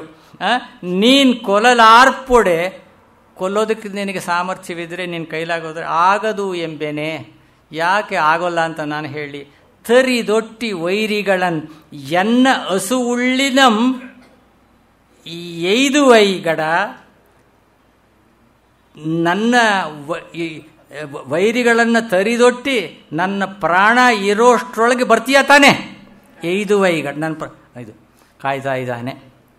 ಇದು ನೋಡಿ, ಈ ರನ್ನಲ್ಲಿ 1 ಮ್ಯಾನ್ಸ್ ಅಜೆಂಡಾ, 1 ಪಾಯಿಂಟ್ ಅಜೆಂಡಾ ಇದು. ಇದರಲ್ಲಿ ಇವನ ಕೈಲಿ ಆಗೋಲ್ಲ ಅನ್ನೋದಿದೆ. ವಿಧಿಯಿಂದ ಹೀಗಾಗಿದೆ ಅಂತಾನೆ ಇವನು ಹಿಂಸೆ ಮಾಡ್ತಾ ಇದ್ದಾನೆ. ಕೊಂದು ಬರ್ತೀಯೇನು, ಹಾಗಾದರೆ ನಿನ್ನಿಷ್ಟಪ್ಪ. ಈ ಎಲ್ಲ ಭಾವಗಳು 10 ಅಲದಾಡ್ತವೆ. ರನ್ನ ನೋಡಿ, ಬರೀ ಕ್ಷಾತ್ರವನ್ನೇ. ಇದುವನ್ ನೋಡುವೆನ್, ಇದು ಮನ್ ಹೇಳ್ಬೋದಾಗಿತ್ತು. ಇದುವನ್ ನೋಡುವೆನ್ ಇನ್ನುಂ ಎನ್ನ ಒಡಲೊಳ್ ಎನ್ನೀ ಪ್ರಾಣ ಮುಳ್ಳನ್ನಂ.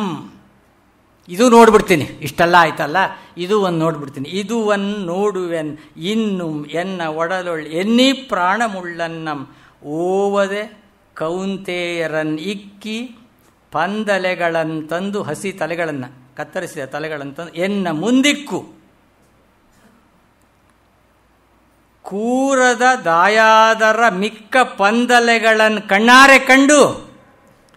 ಈ ದಾಯಾದಿಗಳಿದ್ದ ನೋಡಿ, ದಾಯಾದಿಗಳು ಅನ್ನೋ ಮಾತು ಏನದು? ಅಣ್ತಮ್ಮಂದರು ಅನ್ನೋದೊಂದು ಮಾತು, ಆದರೆ ಅವು ದಾಯಾದಿಗಳಾಗಿ ಹೋಗ್ತಾರೆ. ಅಣ್ತಮ್ಮಂದ್ರೆ ದಾಯಾದಿಗಳಾಗ್ತದೆ. ದಾಯಾದಿಗಳಾಗೋದೇನು ಹೆಚ್ಚು? ಅಣ್ತಮ್ಮಂದ್ರೆ ದಾಯಾದಿಗಳಾಗಿ ಹೋಗ್ತಾರೆ. ಕೂರದ, ಒಲಿಯದ, ಪ್ರಿಯರಾಗದ ದಾಯಾದರ ಮಿಕ್ಕ ಪಂದಲೆಗಳನ್ನು ಕಣ್ಣಾರೆ ಕಂಡು ಎನ್ನ ಚಿತ್ತದೊಳ್ ಒಂದುಂ ತೊದಳಿಲ್ಲದೆ ಎನ್ ಹಸುಗಣಕ್ಕೆ ಉತ್ಕ್ರಾಂತಿಯಂ ಮಾಡುವೆನ್. ನನ್ನ ಪಂಚಪ್ರಾಣಗಳಿಗೆ ನಾನು ಬಿಡುಗಡೆ ಕೊಡ್ತೀನಿ, ಆದರೆ ಅವರು ನನ್ನ ಕಣ್ಣಾರೆ ಕಾಣಬೇಕು. ಅವರ ಹಸಿ ತಲೆಗಳನ್ನು, ಕತ್ತರಿಸ ತಲೆಗಳನ್ನು ಕಾಣಬೇಕು. ಇದು ಅಲ್ಲಿಯ ಭಾವಗಳು ಎಷ್ಟು ಸೂಕ್ಷ್ಮವಾಗಿ ಕೆಲಸ ಮಾಡ್ತವೆ. ಇಲ್ಲಿ 1 ಪಾಯಿಂಟ್ ಅಜೆಂಡಾ. ಹೋಗ್ತೀಯಾ, ಹೋಗಿ ಮಾಡ್ಕೊಂಡು ಬಾ. ಹಾಗೆ ಇದು ಕವಿಯ ಶಕ್ತಿ ಎಷ್ಟೆಷ್ಟು ರೀತಿಯಲ್ಲಿ ಕೆಲಸ ಮಾಡ್ತದೆ ಅನ್ನೋದು. ಆಮೇಲೆ ಇನ್ನು 2-3 ಶಬ್ದ ಚಿತ್ರಗಳನ್ನು ನಿಮಗೆ ಹೇಳಬೇಕು. ಈ ಬಗ್ಗೆ ನಮ್ಮ ಮೇಷ್ಟ್ರು ಹೇಳೋರು ಏನು ಅಂದರೆ, ನೀವುಗಳೆಲ್ಲ ಛಂದಸ್ಸು ಅಂದರೆ ಎಲ್ಲ ಪ್ರಸ್ತಾರ ಹಾಕೋದು 3 ಗಣಕ್ಕೆಲ್ಲ ಕತ್ತರಿಸಿ ಅದಕ್ಕೆ ಮಯರ ಸತಜಮನ ಸಭರಂ ಮಲಂಗಂಬಗೊಳ್ಳೋದು ಪಂತೇಭ ವಿಕ್ರೀಡಿತಂ ಸಭ ಆಮೇಲೆ ಮಸಜಂ ಸತಂತ ಗೌಮಾ ಶಾರ್ದೂಲ ವಿಕ್ರೀಡಿತಂ ಎಟ್ಸಿಟ್ರಾ ಇವೆಲ್ಲ ಹೇಳಿದ ಆಯಿತಾ. ಈ ಥರ ಮಾಡ್ತೀರಿ. ಈ ಪ್ರೈಮರಿ ಸ್ಕೂಲಲ್ಲೂ ಇದೇ ಪಾಠ, MA ಒಳಗೂ ಇದೇ ಪಾಠ.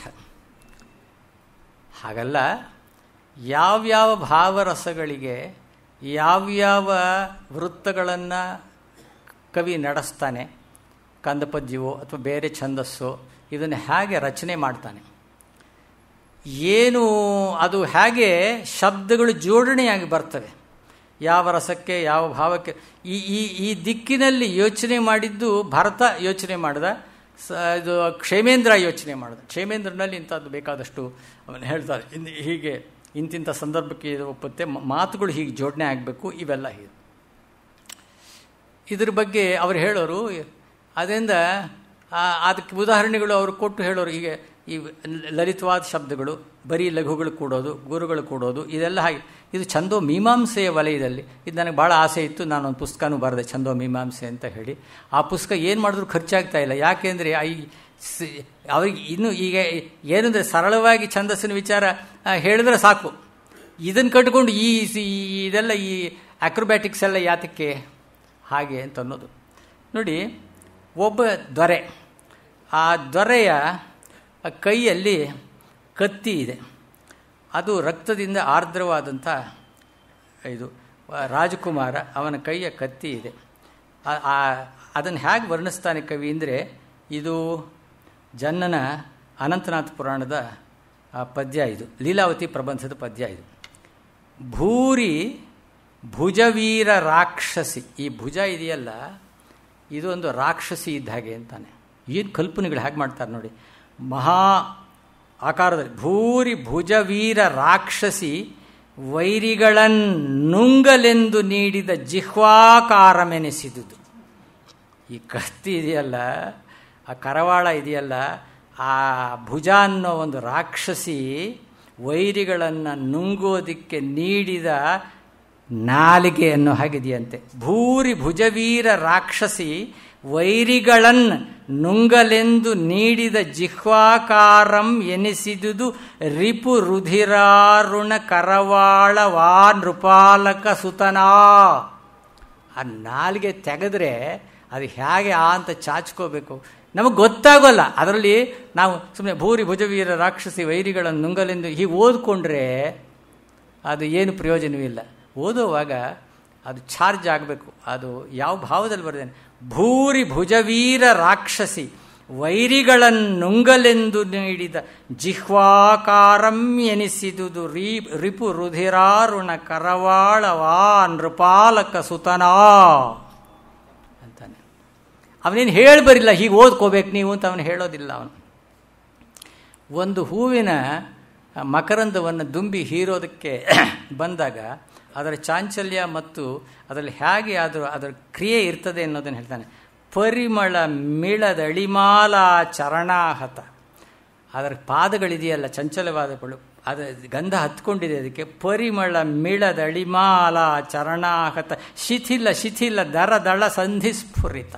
ಅದು ಒಡೆದಾಗ ಆ ದಳಗಳು ಸ್ವಲ್ಪ ಸ್ವಲ್ಪ ಆಗಿದಾಗ್ತದೆ. ಶಿಥಿಲ ಶಿಥಿಲ ಇದರ ಆ್ಯಕ್ಷನ್ನುವೇ ಈ ದುಂಬಿಯ ಚಾಂಚಲ್ಯವೂ ಕಾಣಬೇಕು ಅದಕ್ಕೆ. ಶಿಥಿಲ ಶಿಥಿಲ ದರ ದಳ ಸಂಧಿಸ್ಫುರಿತ ಮಕರಂದ ಸುಂದರ ದರದಳಿತ ಸರೋಜ ವನಮನ್ ಅಂಗನೆ ಕಂಡಳು. ಇವು ಏನು ಸ್ವಾರಸ್ಯ. ಇನ್ನು ಒಂದು 2-3 ನೋಡಿ. ಈಗ ವಾಮನ ತ್ರಿವಿಕ್ರಮನಾದ ವರ್ಣನೆಯ ಅನೇಕ ಸಂದರ್ಭಗಳು ಬರ್ತವೆ, ಆ ಭಾಗ ಹೇಳ್ತೀನಿ. ಹಾಗೇನೆ ನೋಡಿ, ಇದು ಅಲ್ಲಿ ಒಂದು ಧ್ವನಿಯ ಒಂದು ಇದನ್ನು ಭಾವನೆಯನ್ನು ಉಂಟು ಮಾಡಬೇಕು. ಇದು ಅನಂತನಾಥ ಪುರಾಣದ ತುಂಗ ಮೃದಂಗ ತಾಳ ಜಯಘಂಟಾ ಘಂಟಿಕಾ ಶಂಖ ಭಂಭಾ ಗಂಭೀರರವಂ ಭುವನಮನ್ನಾದಾತ್ಮಕಂ ಮಾಡೆ. ಭುವನಮನ್ನಾದಾತ್ಮಕಂ ಮಾಡೆ ಹೇಳಬೇಕು ಅವನು. ಲೋಕವೆಲ್ಲ ಬರೀ ಸದ್ದಾಯಿತು. ತುಂಗ ಮೃದಂಗ ತಾಳ ಜಯಘಂಟಾ ಘಂಟಿಕಾ ಶಂಖ ಭಂಭಾ ಗಂಭೀರರವಂ ಭುವನಮನ್ ನಾದಾತ್ಮಕಂ ಮಾಡೆ. ಕವಿ ಅನುಸ್ವಾರಗಳನ್ನು ತಗೊಂಬಂದು ಒಂದು ಗಂಟೆ ಹೊಡೆದ್ರೆ ಹೇಗಿರ್ತದೋ, ಸದ್ದುಗಳು ಹೇಗೆ ಹೊರಡ್ತದೆ, ಆ ರೀತಿಯ ಇದು ಮಾಡ್ತಾನೆ.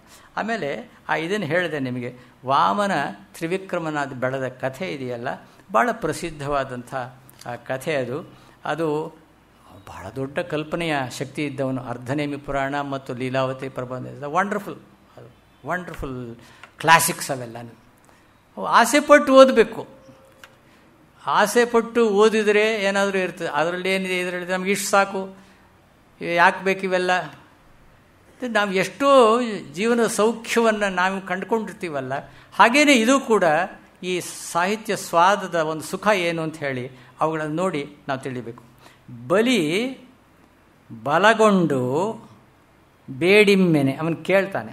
ವಾಮನ ಹುಡುಗ ಬರ್ತಾನೆ, ಅವನು ಕೇಳ್ತಾನೆ, ವಾಮನನ್ ಯಮಗೆ ಕುಳ್ಳಿರ್ದು ಅನುಷ್ಠಾನಮನ್ ಮಾಡಲ್ ತಕ್ಕನಿತನ್ ಎಮ್ಮ ಕುತ್ತಡಿಯೊಳ್ 3 ಅಡಿ ನೆಲನ ನೀವುದು. ನಾವು ಸಣ್ಣ ಪಾದ, ನಾವು ಹುಡುಗರು ಸಣ್ಣ ಪಾದ, ಯಮಗೆ ಕುಳ್ಳಿರ್ದು ನಾವು ಕೂತ್ಕೊಂಡು ಅನುಷ್ಠಾನಮನ್ ಮಾಡಲ್ ತಕ್ಕನಿತನ್ ಅಷ್ಟೇ, ಎಮ್ಮ ಕುತ್ತಡಿಯೊಳ್ ಕಿರಿದು ಅಡಿ, ಸಣ್ಣ ಪಾದ, ಸಣ್ಣ ಹೆಜ್ಜೆ, 3 ಅಡಿ ನೆಲನ ನೀವುದು ಏನೇ. ಬಲಿ ಬೆಚ್ಚನೆ ಸುಯ್ದು, ಅಯ್ಯೋ ಬೇಡೋಕ್ಕೂ ಬರೋಲ್ವಲ್ಲಪ್ಪ ಇವರಿಗೆ, 3 ಅಡಿ ನೆಲ ಕೂತ್ಕೊಂಡು ಅನುಷ್ಠಾನ ಮಾಡೋಕ್ಕೆ ಏನು ಇದು ಕೇಳೋಂಥ ಮಾತೆ. ಬಲಿ ಬೆಚ್ಚನೆ ಏನಾಗಿ ಅದೃಷ್ಟಮ್ಯ ಇದ್ದದಿರ್ಕುಂ, ನನಗೆ ಅದೃಷ್ಟವಿಲ್ಲ. ಕೇಳೋ ಹುಡುಗ ಏನು ಕೇಳಬೇಕು, ಇವ್ನು ನಾನು ನೆನ್ನೆ ಹೇಳಿದ್ನಲ್ಲ ಕರ್ಬೂಜದ ಇದನ್ನು ಕೇಳೋರು ಅಂತ ಹೇಳಿ, ಹಾಗೆ ಇದು ನನಗೆ ಅದೃಷ್ಟಮ್ಯ ಇದ್ದದಿರ್ಕು, ನನಗೆ ಅದೃಷ್ಟ ಇಲ್ಲದೆ ಹೋಯ್ತು. ಕಿರಿದನ್ ಬೇಡಿದಿರ್, ನೀವು ಚಿಕ್ಕದು ಕೇಳ್ತಾ ಇದ್ದೀರಿ, ಕೊಟ್ಟೆನ್ ಅಳೆದುಕೊಳ್ಳಿಮ್ಮಂದ, ಕೊಟ್ಟೆ ತಗೊಳ್ಳಿ ಅಳ್ಕೊಳ್ಳಿಯಿಂದ. ಒಟು ಮರದುದ್ದವಾದನ್, ಒಟು ಮರದುದ್ದವಾದ, ಅನಿತಲ್ಲ ಅದು ಇತ್ತಲೆಯುದ್ದವಾದನ್, 2 ತಲೆ 2 ಆಳುದ್ದ ಆಯ್ತಾ. ಅಕಟ ಮದಿಲುದ್ದವಾದನ್, ಕೋಟೆ ಗೋಡೆ ಇದೆಯಲ್ಲ ಪ್ರಾಕಾರ, ಮದಿಲುದ್ದವಾದನ್. ಇವನವನೋ ಪೆರ್ಮರದ ಉದ್ದವಾದನ್, ಇಂತುಟು ಗಿರಿಯುದ್ದವಾದನ್. ಇದು ವಿಸ್ಮಯಂ ಆ ಮುಗಿಲುದ್ದವಾದನ್. ಓವೋ ಅಟಮಟಿಗನ್ ದಿಟಕ್ಕೆನೆ ಕರಂ ಬಳೆದನ್ ಮನದಂತೆ ವಾಮನಂ. ಕರಂ ಬಳೆದನ್ ಮನದಂತೆ, ನಿಮ್ಮ ಮನಸ್ಸು ಹೇಗೆ ಹೋಯ್ತು ಹಾಗೋಯ್ತು. ಮರವನ್ ಮುಟ್ಟಿದನ್, ಹಾಗೋ ಮರ ಲೆಂತ್ಗೆ ಹೋದ ಅಂತಂದರೆ, ಇಲ್ಲ ಮೇಘ ಘಟೆಯೊಳ್ ಕಾಲ್ಕೋದನ್, ಆ ಇದರಲ್ಲಿ ಆಕಾಶದ ಮೋಡಗಳಲ್ಲಿ ಕಾಲು ಸೇರಿಸಿಬಿಟ್ಟಿದ್ದಾನೆ ಎಂದ. ಇಲ್ಲ ಭೂಧರಮನ್ ದಾಂಟಿದನ್, ಬೆಟ್ಟವನ್ನೇ ದಾಟಿಬಿಟ್ಟಿದ್ದಾನೆ. ಇಲ್ಲ ಬಾಂದರೆಯೊಳ್ ಇಟ್ಟನ್ ಕಾಲನ್, ದೇವಗಂಗೆ ಒಳಗೆ ಕಾಲಿಟ್ಬಿಟ್ನಯ್ಯ. ಇಲ್ಲ ಭಾಸ್ಕರನನ್ ಮಾಯದ ಮಾಣಿ ಸೆಂಡು ಒದೆದನ್, ಚೆಂಡೊದ್ದಾಗ ಒದ್ಬಿಟ್ನಂತೆ ಭಾಸ್ಕರ. ಮಾಯದ ಮಾಣಿ ನೋಡಿ, ಅವನು ಮಾಯದ ಮಾಣಿ ಅಂತೆ. ಇಲ್ಲ ಭಾಸ್ಕರನನ್ ಮಾಯದ ಮಾಣಿ ಸೆಂಡದನೋ, ಇಲ್ಲ ಎಂಬಿನಂ ನೀಡಿದನ್ ತರದಿಂ ಪಾದಮನ್ ಉರ್ವಿ ಕೊರ್ವಿ ಬಲಿಯಂ ಗೆಲ್ವಾ ಮನನ್ ವಾಮನನ್, ಗೆಲ್ವಾ ಮನನ್ ವಾಮನನ್. ಇದು ಯಮಕ, ವಾಮನ ಇದು 2 ಕಡೆ ಬಂದಿದೆ. ಇದು ಕವಿಗಳು ಈ ರೀತಿ ಅವರ ವೈಭವನ ಭಾಳ ಚೆನ್ನಾಗಿದೆ ಬಿಡಿ. ಚಾಣೂರ ಮರ್ದನ ಕಂಸ ಇದು ಅವೆಲ್ಲ ಓದಿ ಅದರ ಸಂತೋಷವನ್ನು ಅನುಭವಿಸ್ಬೇಕು. ಅದನ್ನು ಸ್ವಲ್ಪ ಈ ಹಳೆ ಓದ್ತಾ ಬರ್ತದೆ. ಈಗ ನಮಗೆ ವಾಲ್ಮೀಕಿಯೋ ವ್ಯಾಸರೋ ಕಾಳಿದಾಸನೋ ಅರ್ಥ ಆಗ್ಬೇಕಾದ್ರೆ ಸಂಸ್ಕೃತ ಓದಬೇಕೋ ಬೇಡ, ಕಲಿಬೇಕೋ ಬೇಡ. ಈಗ ಮಿಲ್ಟನ್ನೋ ಶೇಕ್ಸ್ಪಿಯರೋ ತಿಳಿಬೇಕಂದ್ರೆ ಇಂಗ್ಲೀಷ್ ಚೆನ್ನಾಗಿ ಕಲಿಬೇಕೋ ಬೇಡ. ನಮ್ಮ ಇದು ವೃತ್ತಪತ್ರಿಕೆಗಳ ಇಂಗ್ಲೀಷ್ ಅಲ್ಲ. ಈಗಲೂ ವೃತ್ತಪತ್ರಿಕೆಯಲ್ಲೂ ಚೆನ್ನಾಗಿ ಬರ್ತಾರೆ, ದೀಪ ಅವರು ಇಲ್ಲೇ ಇದ್ದಾರೆ. ವೃತ್ತಪತ್ರಿಕೆ ಚೆನ್ನಾಗಿ ಬರ್ತದೆ, ಆದರೆ ಅವಿದೆಯಲ್ಲ ಕ್ಲಾಸಿಕಲ್ ಇದೆಯಲ್ಲ, ಅವು ತಿಳಿಬೇಕಾದ್ರೆ ಒಂದು ಸ್ಪೆಷಲ್ ಟ್ರೈನಿಂಗ್ ಬೇಕು. ಆ ಸ್ಪೆಷಲ್ ಟ್ರೈನಿಂಗ್ ಇದ್ದರೆ ಡೋರ್ಸ್ ಆರ್ ಓಪನ್, ಬಾಗಿಲು ತೆರೆದ, ಸ್ವರ್ಗಕ್ಕೆ ಬಾಗಿಲು ತೆರೆದು ಹಾಕಿ ತೆರೀತಾ ಇರ್ತದೆ. ಇದು ಹೇಗೆ ಅಂದರೆ, ಒಂದು ಗಾಳಿ ಒಂದು ಗಾಳಿ ತಂಗಾಳಿ ಬೀಸ್ತಂತೆ. ಆ ಬೀಸದ್ದು ಹೇಗೆ ಬಂತು ಅಂತ ಹೇಳ್ತಾನೆ. ಅತಿ ಸಂಗ್ರಾಹ್ಯಮೋ ಮಲ್ಲಿಕಾ ಪರಿಮಳಂ. ಆ ಗಾಳಿ ಯೋಚನೆ ಮಾಡ್ತಂತೆ, ಪಂಡಿತರ ಹಾಗೆ ಯೋಚನೆ ಮಾಡ್ತಂತೆ. ಪಂಡಿತ ಶೀಲನ್ ಮಲಯಾನಿಳನ್, ಪಂಡಿತ ಶೀಲ ಅದು. ಅತಿ ಸಂಗ್ರಾಹ್ಯಮೋ ಮಲ್ಲಿಕಾ ಪರಿಮಳ, ಮಲ್ಲಿಗೆ ಹೂವಿನ ಪರಿಮಳ ಅದು ಸಂಗ್ರಹಿಸಬೇಕಾದ್ದೋ ಒಂದು ಪ್ರಶ್ನೆ. ಮಾಕಂದದ ಆಮೋದ ಮುಳ್ಳಿತೋ, ಮಾವಿನ ಚಿಗುರಿದೆಯಲ್ಲ ಅದರ ಪರಿಮಳ ಅದು ಒಳ್ಳೆಯದು. ವಾಸಂತಿಯ ಕಂಪು ಲೇಸೋ, ಒಂದು ಜಾಜಿ, ಒಂದು ಸುರಭಿ. ವಾಸಂತಿಯ ಕಂಪು ಲೇಸೋ ಸುರಭಿ ಶ್ರೀ ಸೌರಭಂ ಯೋಗ್ಯಮೋ. ಸುರಭಿ ಅದು ಆನೆ ಬೇಲದ ಆಗ್ತದೆ, ಇನ್ನೂ ಬೇರೆ ಬೇರೆ ಆಗ್ತದೆ. ಸ್ತುತಮೋ ಪಾಟಳಗಂಧಂ, ಪಾದರಿಯ ಪರಿಮಳ ಎಂದು ಪಿಡಿಯಲ್ ಬರ್ಪಂತೆ. ಅದನ್ನು ಹಿಡ್ಕೊಳ್ಳೋಣ, ಅದು ತಗೊಳ್ಳೋಣ, ಅದನ್ನು ಕಲೆಕ್ಟ್ ಮಾಡಿ ಚೀಲಕ್ಕೆ ಹಾಕ್ಕೊಳ್ಳೋಣ ಅಂತ ಯೋಚನೆ ಮಾಡಲ್ವೇ. ಎಂದು ಪಿಡಿಯಲ್ ಬರ್ಪಂತೆ ಬಂದತ್ತು ಪಂಡಿತ ಶೀಲನ್ ಮಲಯಾಣಿಲನ್ ಮಲಯಜಾಮೋದೈಕ ಸಂಸಕ್ತಮೇನ್. ಬರೀ ಶ್ರೀಗಂಧದ ಮರಕ್ಕೆ ಮಾತ್ರ ಅಂಟ್ಕೊಂಡಿರ್ತದೇನೆ, ಅದು ಶ್ರೀಗಂಧದ ಮರ ಮಾತ್ರ ಇಷ್ಟವೇನೆಯ. ಮಲಯಜಾಮೋದ, ಶ್ರೀಗಂಧದ ಆ ಪರಿಮಳದಲ್ಲಿ ಮಾತ್ರವೇ ಅದು ಸಂಸಕ್ತವಾಗಿಲ್ಲ. ಅತಿ ಸಂಗ್ರಾಹ್ಯಮೋ ಮಲ್ಲಿಕಾ ಪರಿಮಳಂ ಮಾಕಂದದಾಮೋದ ಮೊಳ್ಳಿತೋ ವಾಸಂತಿಯ ಕಂಪುಲೇಸೋ ಸುರಭಿ ಶ್ರೀ ಸೌರಭಂ ಯೋಗ್ಯಮೋ ಸ್ತುತಮೋ ಪಾಟಲಗಂಧಂ ಎಂದು ಪಿಡಿಯಲ್ ಬರ್ಪಂತೆ ಬಂದತ್ತು ಪಂಡಿತ ಶೀಲನ್ ಮಲಯಾನಿಳನ್. ಪಂಡಿತಶೀಲ ಅದು. ನಾವು ಅಷ್ಟೇ, ಎಂತೆಂಥ ಕಾವ್ಯಗಳು ನಮ್ಮ ಎದುರಿಗೆ ಬೇಕಾದಷ್ಟು ಚೆದುರಿದಂತೆ ಬಿದ್ದಿದೆ. ಅದರಲ್ಲಿ ಇದು ಚೆನ್ನಾಗಿದೆಯಾ, ಅದು ಚೆನ್ನಾಗಿದೆಯಾ, ಇದರಲ್ಲಿ ಎಷ್ಟು ಭಾಗ ಓದೋದು, ಅದರಲ್ಲಿ ಎಷ್ಟು ಭಾಗ ಓದೋದು, ಚಾಯ್ಸ್. ನಮ್ಮಲ್ಲಿ ಇವತ್ತೆಲ್ಲ ಶ್ರೇಷ್ಠವಾದ ಕಾವ್ಯಗಳನ್ನು, ಒಂದು 10 ಕಾವ್ಯಗಳನ್ನು ಗುರುತಿಸಿ ಅವುಗಳನ್ನು ನಾವು ಅಭ್ಯಾಸ ಮಾಡಿದರೆ ನಮಗೇನಂದರೆ ಇದೆಲ್ಲ ಕಟ್ಕೊಂಡು ಏನಾಗಬೇಕಾಗಿದೆ, ನಿಮಗೆ ಬೇರೆ ಕೆಲಸ ಇಲ್ಲ, ಮಾಡ್ತಿರ್ತೀರಿ ಹಾಗೆ ಅಂತ ಹೇಳಿ ನೋಡಿ ಅನಿಸುತ್ತೆ, ಒಂದೊಂದ್ಸರಿ ಅನಿಸುತ್ತೆ. ಇವತ್ತು ಬೆಳಗ್ಗೆ ಅದು ವೈ ಶೆಲ್ಡನ್ ಪೊಲಾಕ್ ಮ್ಯಾಟರ್ಸ್ ಅಂತ ಬೆಳಗಿನ ಪತ್ರಿಕೆ ಒಳಗೆ ನಾನು ನೋಡಿದೆ. ಇದನ್ನು ಅನನ್ಯ ವಾಜಪೇಯಿ ಎಂಬರು ಬರೀತಾರೆ. ಇವರು ಇಂಡಿಯನ್ ಕ್ಲಾಸಿಕ್ಸ್ನ ಟ್ರಾನ್ಸ್ಲೇಟ್ ಮಾಡಿದ್ರು. ಎಷ್ಟು ಕಷ್ಟಪಡ್ತಾ ಇದ್ದಾರೆ, ಎಷ್ಟು ಒಂದು ತೀಕ್ಷ್ಣವಾದ ಪಂಡಿತ ಶೀಲ ಅವರಿಗಿದೆ ಅಂತ ಅನ್ನೋದು. ಯಾವ ಕೆಲಸ, ಅವ್ರ ಜೊತೆಲಿ ಕೆಲಸ ಮಾಡೋರು ನನ್ನ ಹತ್ರ ಮಾತಾಡಿದಾಗ ನನಗೆ ಅದು ನನ್ನ ಅನುಭವಕ್ಕೆ ಬಂದಿದೆ. ಅವರು ಯಾವ ರೀತಿ ಈಗ ಒಂದು 20 ಪ್ರಶ್ನೆಗಳು ಬರೆದು ಕಳಿಸಿದರು. ನಾನು ಈ ಪ್ಯಾಸೇಜ್ ಇದೆ, ಇದು ಕಿಟಲ್ ಹೀಗೆ ಹೇಳ್ತಾರೆ, ರೈಸ್ ಹೀಗೆ ಹೇಳ್ತಾರೆ, ನನಗೆ ಸಮಾಧಾನ ಆಗಿಲ್ಲ, ನಿಮ್ಮ ನಿಲುವು ಏನು ಈ ವಿಚಾರಕ್ಕೆ. ಒಂದು 20 ಇಂಥ ಪ್ರಶ್ನೆ. ಒಂದು ಪ್ರಶ್ನೆ ಭಾಳ ಹಿಂದೆ ಆರ್ ನರಸಿಂಹಾಚಾರ್ಯಗೂ ಎ ವೆಂಕಟ ಸುಬ್ಬಯ್ಯನವ್ರಿಗೂ ದೊಡ್ಡ ಸಂಘರ್ಷ ಆಯಿತು. ಅದನ್ನು ಕೇಳಿದ್ರು, ಈ ವಿಚಾರದಲ್ಲಿ ನಿಮ್ಮ ನಿಲುವೇನು. ಹಾಗೆ ಯಾಕೆ ನಿಮಗೆ ಹೇಳ್ತಾ ಇದ್ದೀನಿ ಅಂದರೆ, ಇದೆಲ್ಲ ಖಚಿತವಾಗಿರ್ಬೇಕಾದ್ರೆ ಆಲೋಚನೆ ಮಾಡಿರಬೇಕಾಗಿ ಬರ್ತದೆ. ಇಲ್ಲೊಂದು ಮಾತು ಇದರಲ್ಲಿ ಓದಿದಾಗ ನನಗೆ ಅನಿಸಿದ್ದು ನೋಡಿ, ಇಲ್ಲಿ for the past decade, Hindi ಒಂದು ಲೇಖನ ಬರೆದಿದ್ದರು ಅವರು. ಅವರೇ ಬರೆದಿದ್ದು ದಿ ರಿಯಲ್ ಕ್ಲಾಸಿಕಲ್ ಡಿಬೇಟ್ ಅಂತ ಹೇಳಿ. For the past decade he has been warning of A crisis in classics, pointing out that South Asians are losing the linguistic and analytic skills necessary to read, comprehend, preserve and value their astounding textual heritage and the largest and most varied in the world. ಅವರು ಹೇಳ್ತಾರೆ, Mudra ಮಂಜೂಷದಂಥ text ನಿಮ್ಮಲ್ಲಿದೆ, ಅದರ ಮಹತ್ವ ನಿಮಗೆ ಗೊತ್ತಿಲ್ಲ. ಕವಿರಾಜ ಮಾರ್ಗದಂಥದ್ದು ಇಡೀ ವಿಶ್ವದಲ್ಲೇ ಇಂಥ ಒಂದು ಪಠ್ಯ ನಾನು ನೋಡಿಲ್ಲ. ನನಗೆ ದೇಶೀಯ ಚಿಂತನೆಯನ್ನು ಹೇಗೆ ಮಾಡ್ತಾನೆ, ಸ್ವತಂತ್ರವಾದ ಒಂದು ಅಸ್ತಿತ್ವದ ಒಂದು ಸಂಘರ್ಷ ಹೇಗೆ ಮಾಡಿದ್ದಾನೆ, ಅದಕ್ಕೆ ಒಂದು ಪ್ರತ್ಯೇಕತೆಯ ಸ್ಥಾನವನ್ನು ದೊರಕಿಸೋದಕ್ಕೆ ಆ 9ನೇ ಶತಮಾನದಲ್ಲಿ ಎಷ್ಟು ಪ್ರಯತ್ನ ನಡೆದಿದೆ ಅಂತ ಹೇಳಿ ಅಗಾಧವಾಗಿ ಹೋಗಿ ನಮಗೆ ಅದರ ಮಹತ್ವ ನಮಗೆ ಗೊತ್ತಾಗೋಲ್ಲ. ಬೇರೆಯವರು ಹೇಳಿದ ಹಾಗೇ ಹೇಳಿದ್ರೇ ನಮಗೆ ಗೊತ್ತಾಗ್ತಕ್ಕಂಥದ್ದು. ಅದರಿಂದ ಏನಂದರೆ ಹೆಚ್ಚೆಚ್ಚಾಗಿ ನಾವು ಈ ಪ್ರಾಚೀನ ಸಾಹಿತ್ಯದ ಕಡೆಗೆ ನಾವು ತಿರುಗಿದಾಗ ಅದರ ಮಧುರಾನುಭವದ ಸುಖ ಸಂತೋಷಗಳನ್ನ ಕೆಲವಂತೂ ಈ ಪಂಪನನ್ನು, ರಂದನನ್ನು, ನೇಮಿಚಂದ್ರ ಸ್ವಲ್ಪ ಅವನು ಟಫ್ ಆದರೂ ಕೂಡ ಕೆಲವು ಪುಸ್ತಕಗಳು ನೋಡಿ ಮತ್ತೆ ಅದನ್ನು ಹೊಸಗನ್ನಡ ಗದ್ಯಾನುವಾದ ಮಾಡಿಸೋಕ್ಕಾಗಿಲ್ಲ ಪರಿಷತ್ತಿಗೆ. ಯಾಕೆಂದರೆ ಟೆಕ್ಸ್ಚುಯಲ್ ಅಷ್ಟು ಫಾಲ್ಟಿ ಇದೆ. ಜನನ ಅನಂತನಾಥ್ ಪುರಾಣ ಇವತ್ತಿನವರೆಗೂ ಆಗಿಲ್ಲ, ಫುಲ್ ಆಫ್ ಮಿಸ್ಟೇಕ್ಸ್. ಆ ಕಾಲದಲ್ಲಿ ಹಿಂದೆ ಮಾಡಿದ್ರು, ಆವತ್ತಿನ ಉಪಪತ್ತಿ ಏನಿತ್ತು ಅದನ್ನು ದೊರಕಿಸ್ಕೊಂಡು ಮಾಡಿದ್ರು. ಆದರೆ ಅದನ್ನು ಇಂಪ್ರೂವ್ ಮಾಡಿ ಟೆಕ್ಸ್ಚುಯಲ್ ಆಗಿ ಅದನ್ನು ತಿಳ್ಕೊಂಡು ಮಾಡೋದಕ್ಕೆ ಸಾಧ್ಯವಾಗಿಲ್ಲ. ಇವತ್ತಿಗೂ ಪಂಪ ಭಾರತದಂಥ ಟೆಕ್ಸ್ಟ್ 1920ರ ದಶಕದಲ್ಲಿ ಏನು ಬಂತದು, ಅದು ಎಷ್ಟು ಅಚ್ಚುಕಟ್ಟಾಗಿ ಪ್ರತಿನಿತ್ಯ ಕೂತು ಒಂದೊಂದು ಶಬ್ದ ಒಂದೊಂದು ರೈಸ್ ಎಡಿಷನ್ನು ಮತ್ತು ಬೆಳ್ಳಾ ವೆಂಕಟನಾರಾಯಣ ಎಡಿಷನ್ ನೀವು ಕಂಪೇರ್ ಮಾಡಿ ನೋಡಿದ್ರೆ ಒಂದು ಹೊಸ ಸೃಷ್ಟಿ ಮಾಡಿ ಅವರು ಕೊಟ್ಟಿದ್ದಾರೆ. ಅಂಥದ್ದು ಅದನ್ನು ಮೀರಿಸುವಂಥ ಟೆಕ್ಸ್ಟು ಬಂದಿಲ್ಲ. ಎಲ್ಲೋ ಅಲ್ಲಲ್ಲಿ ಮಾರ್ಜಿನಲ್ಲಾಗಿ ನೀವು ಕರೆಕ್ಷನ್ಸ್ ಕೊಡ್ಬೋದು, but it's a well done text. ಈಗೇನಾದರೂ ಯಾರ ಕೈಗಾದರೂ ಹೋದರೆ ಹಳೆಯದನ್ನು ಕಾಪಿ ಮಾಡ್ತಾರೆ, ಅಲ್ಲಿಗೆ ಮುಗೀತು. ಈಗ ಎಷ್ಟೋ ಪುಸ್ತಕಗಳು ಆವೃತ್ತಿಗಳಷ್ಟೇ, ಆ ಹಿಂದೆ ಮಾಡಿದ್ದು ಭಾಳ ಸಲೀಸು ನೋಡಿ. ಈಗ ಏನು ಅಂತ ಹೇಳಿದ್ರೆ ಮೊರಾಲಿಟಿ ಮೊದಲೇ ಇಲ್ವಲ್ಲ, ಒಂದು ನೈತಿಕವಾದಂಥ ಇದು ನಂದು ಅನ್ನೋದು ಏನಾದರೂ ಮಾಡಬೇಕು, ಇದು ಕಾಪಿ ಹೊಡೆದ್ರೆ ಇದಂತ ಯಾರು ಯಾವುದನ್ನು ಕೇರ್ ಮಾಡಿ ನಡ್ಕೊಂಡು ಹೋಗ್ತಾ ಇದೆ. ಇದು ಈ ದುಸ್ಥಿತಿ ನಿವಾರಣೆ ಆಗಬೇಕು. ನಮ್ಮ ಹೇಳಿದ ಕ್ಲಾಸಿಕ್ಸ್ ಆರ್ ಆಲ್ವೇಸ್ ನ್ಯೂ.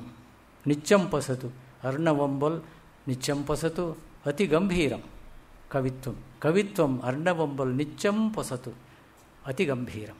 ಇಷ್ಟು ಹೇಳಿ ನನ್ನ ಮಾತು ಮುಗಿಸ್ತೇನೆ. ನಮಸ್ಕಾರ.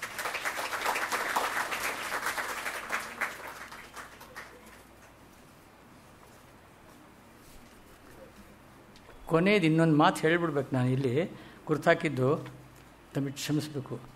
ರಾಗದ್ವೇಷ ನಿಬಂಧಮಪ್ಪ ಕೃತಿಯನ್ ನಿರ್ಬಂಧದಿನ್ ಬಂಧಮಿಂಬಾಗಿ ಅರ್ಥಂ ಪೊಸತಾಗೆ ಪೇಳ್ದು ಅಖಿಲಮನ್ ರಾಗಾವಿಲಮ್ಮಳ್ಪ ವಿದ್ಯಾ ಗರ್ವಗ್ರಹ ಪೀಡಿತರ್. ರಾಗದ್ವೇಷ ನಿಬಂಧಮಪ್ಪ ಕೃತಿಯನ್ ನಿರ್ಬಂಧದಿಂ, ನಾನು ಬರದೇ ಬರೀತೀನಿ ಕಣಯ್ಯ, ನಾನು ಹೀಗೆ ಬರೀತೀನಿ ಕಣೆ ಅಂತ ಬಂಧಮಿಂಬಾಗಿ ಚೆನ್ನಾಗಿರುತ್ತೆ, ಸಂವಿಧಾನ ಎಲ್ಲ ಚೆನ್ನಾಗಿರುತ್ತೆ. ಅರ್ಥಂ ಪೊಸತಾಗಿ ಏನೋ ಸ್ವಾರಸ್ಯ ಇದೆ ಅಂತ ಅಖಿಲಮನ್ ರಾಗಾವಿಲಮ್ಮಳ್ಪ ಪ್ರಕ್ಷೋಭಗೊಳಿಸ್ತಾರೆ. ವಿದ್ಯಾ ಗರ್ವಗ್ರಹ ಪೀಡಿತರ್ ಸ್ವಪರ ಬಾಧಾ ಹೇತುವಂ, ಅವರು ಹಾಳಾಗ್ತಾರೆ, ಬೇರೆಯವ್ರನ್ನು ಹಾಳು ಮಾಡ್ತಾರೆ. ದುಸ್ತರೋದ್ಯೋಗ ಕ್ಲೇಶಿತರಾಗಿ ಬಿತ್ತಿ ಬೆಳವಂತಕ್ಕೂ ವಿಷೋದ್ಯಾನಮನ್, ವಿಷದ ಉದ್ಯಾನ ಬೆಳೆಸಿಬಿಡ್ತಾರೆ. ಎಚ್ಚರಿಕೆ ಇರಬೇಕು ಅನ್ನೋ ಮಾತನ್ನು ಪಂಪರಾಮಾಯಣದ ಇವನು ಹೇಳ್ತಾನೆ. ಭಾಳ ಇವೆಲ್ಲ ಓದಿ ನಾವು ಸಂತೋಷ ಪಡಬೇಕು, ಸಂಸ್ಕಾರವನ್ನು ನಾವು ಪಡ್ಕೊಳ್ಬೇಕು. ನಮಸ್ಕಾರ.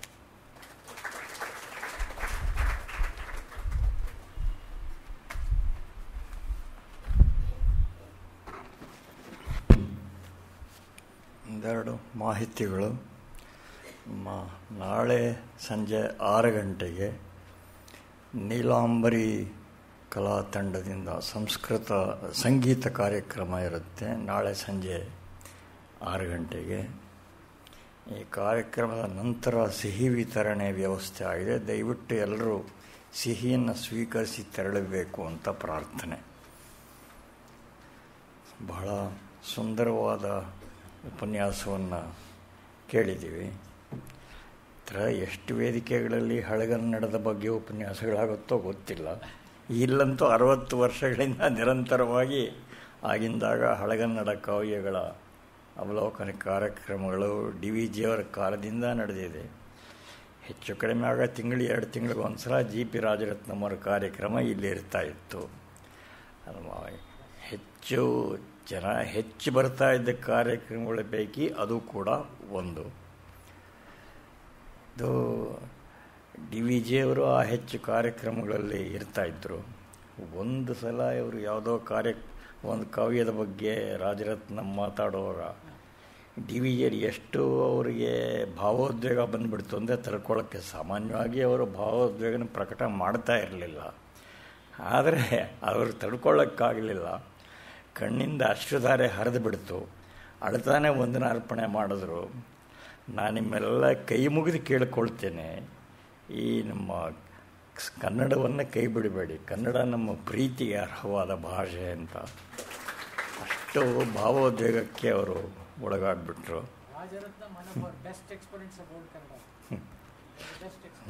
ಅವರು ಸ್ವತಃ ಒಳ್ಳೆ ವ್ಯುತ್ಪತ್ತಿ ಇದ್ದವರು ಮತ್ತು ತಯಾರಿನೂ ಮಾಡ್ಕೊಂಡು ಬರೋರು. ತುಂಬ ಶ್ರಮದಿಂದ ತುಂಬ ರೋಚಕವಾಗಿರ್ತಾ ಇತ್ತು ಕಾರ್ಯಕ್ರಮಗಳು. ಇದೇನೆಂದರೆ ಇದು ಈ ಕಷ್ಟ ಅನ್ನೋವಾದ ಒಂದು ಇದೆ, ಅದನ್ನು ಅವರು ಪ್ರಸ್ತಾಪ ಮಾಡಿದ್ರು. ಪ್ರಪಂಚದಲ್ಲಿ ಯಾವುದು ಸುಲಭ? ನಮಗೆ ಸಂತೋಷ ಕೊಡುವಂಥ ಎಲ್ಲ ಕೆಲಸಗಳು ಕಷ್ಟವೇ. ಅದು ಒಂದು ಇಂಜಿನಿಯರಿಂಗು ಸುಲಭವೇ, ಮ್ಯಾಥಮೆಟಿಕ್ಸ್ ಸುಲಭವೇ, ಫ್ರೆಂಚ್ ಭಾಷೆ ಕಲಿಯೋದು ಸುಲಭವೇ? ಇದು ಸುಲಭ ಅಂತ ಸುಲಭವಾದ ಯಾವುದು ನಮ್ಮ ಮನಸ್ಸಿಗೆ ಸಮಾಧಾನ ಆನಂದ ಕೊಡುವಂಥ ಯಾವುದು ಪ್ರಪಂಚದಲ್ಲಿ ಸುಲಭ ಅಲ್ಲ. ಆದರೆ ಆ ಶ್ರಮಕ್ಕೆ ಪ್ರತಿಫಲ ಇದೆ, ಆನಂದ ಇದೆ. ಅದನ್ನು ನಾವು ಗಮನಿಸಬೇಕು. ಆನಂದ ಬೇಕು ಅನ್ನೋರು ಶ್ರಮ ಪಡಬೇಕು ಅಷ್ಟೇ. ಇದಕ್ಕೆ ಶಾರ್ಟ್ ಕಟ್ ಇಲ್ಲ. ಅದರಲ್ಲಿ ಎಷ್ಟು ಸಮಸ್ಯೆಗಳು ಬರುತ್ತವೆ, ಹೇಗೆ ವ್ಯುತ್ಪತ್ತಿ ಬೆಳೆಸ್ಕೋಬೇಕು ಅದನ್ನೆಲ್ಲ ವಿಸ್ತಾರವಾಗಿ ಹೇಳಿದ್ದಾರೆ. ಒಬ್ಬ ಲಾಂಗ್ ಅಂತ ಪಾಶ್ಚಾತ್ಯ ಸಂಗೀತ ವಿದ್ವಾಂಸ, ದೊಡ್ಡ ವಿದ್ವಾಂಸ ಇದ್ದ. ಆ ಕಾಲದಲ್ಲಿ ಜಗತ್ ಪ್ರಸಿದ್ಧನಾಗಿದ್ದ. ಅವನ ವೇದಿಕೆಗೆ ಬರ್ತಾನೆ ಅಂದರೆ ಅದು ಸಾವಿರಾರು ಜನ ಸೇರಿಬಿಡೋರು. ಒಂದು ಸಲ ಯಾರೋ ಒಬ್ಬರು ಅವನ್ನ ಕೇಳಿದ್ರು, ಅಲ್ಲ ಇಷ್ಟು ಈ ಕಷ್ಟವಾದ ರಚನೆಗಳೆಲ್ಲ ನೀನು ಹೂವೆತ್ತಿದ ಹಾಗೆ ನುಡಿಸ್ಬಿಡ್ತೀಯಲ್ಲ, ನನಗೆ ಹೇಗೆ ಸಾಧ್ಯ ಆಯ್ತಿದು ಅಂತ. It's not difficult, it's quite easy. All you need to do is practice for 12 hours a day for 40 years. ಅಷ್ಟು ಮಾಡಿದ್ರೆ ಸಾಕು ಅಂತ. ಹಾಗೆ ಆನಂದ ಬೇಕು ಅನ್ನೋರು ಶ್ರಮ ಪಡಬೇಕು. ಕೆಲವು ತುಂಬ ಈ ಭಾಷೆಯ ಸ್ವಭಾವ, ಇಲ್ಲಿ ಏನು ಸಮಸ್ಯೆಗಳು ಬರುತ್ತೆ, ಹೇಗೆ ವ್ಯುತ್ಪತ್ತಿ ಬೆಳೆಸ್ಕೋಬೇಕು, ಅದರಿಂದ ಏನು ಆನಂದ ಇದೆ, ಅದನ್ನೆಲ್ಲನೂ ವೆಂಕಟಾಚಲ ಶಾಸ್ತ್ರಿ ಬಹಳ ಸೊಗಸಾಗಿ ತಿಳಿಸಿಕೊಟ್ಟಿದ್ದಾರೆ. ಡಿ ವಿ ಜಿಯವರ ಮನಸ್ಸಿಗೆ ಆನಂದವನ್ನು ಉಂಟು ಮಾಡುವ ಒಂದು ಉಪನ್ಯಾಸವನ್ನು ವೆಂಕಟಾಚಲ ಶಾಸ್ತ್ರಿಗಳು ಕೊಟ್ಟಿದ್ದಾರೆ.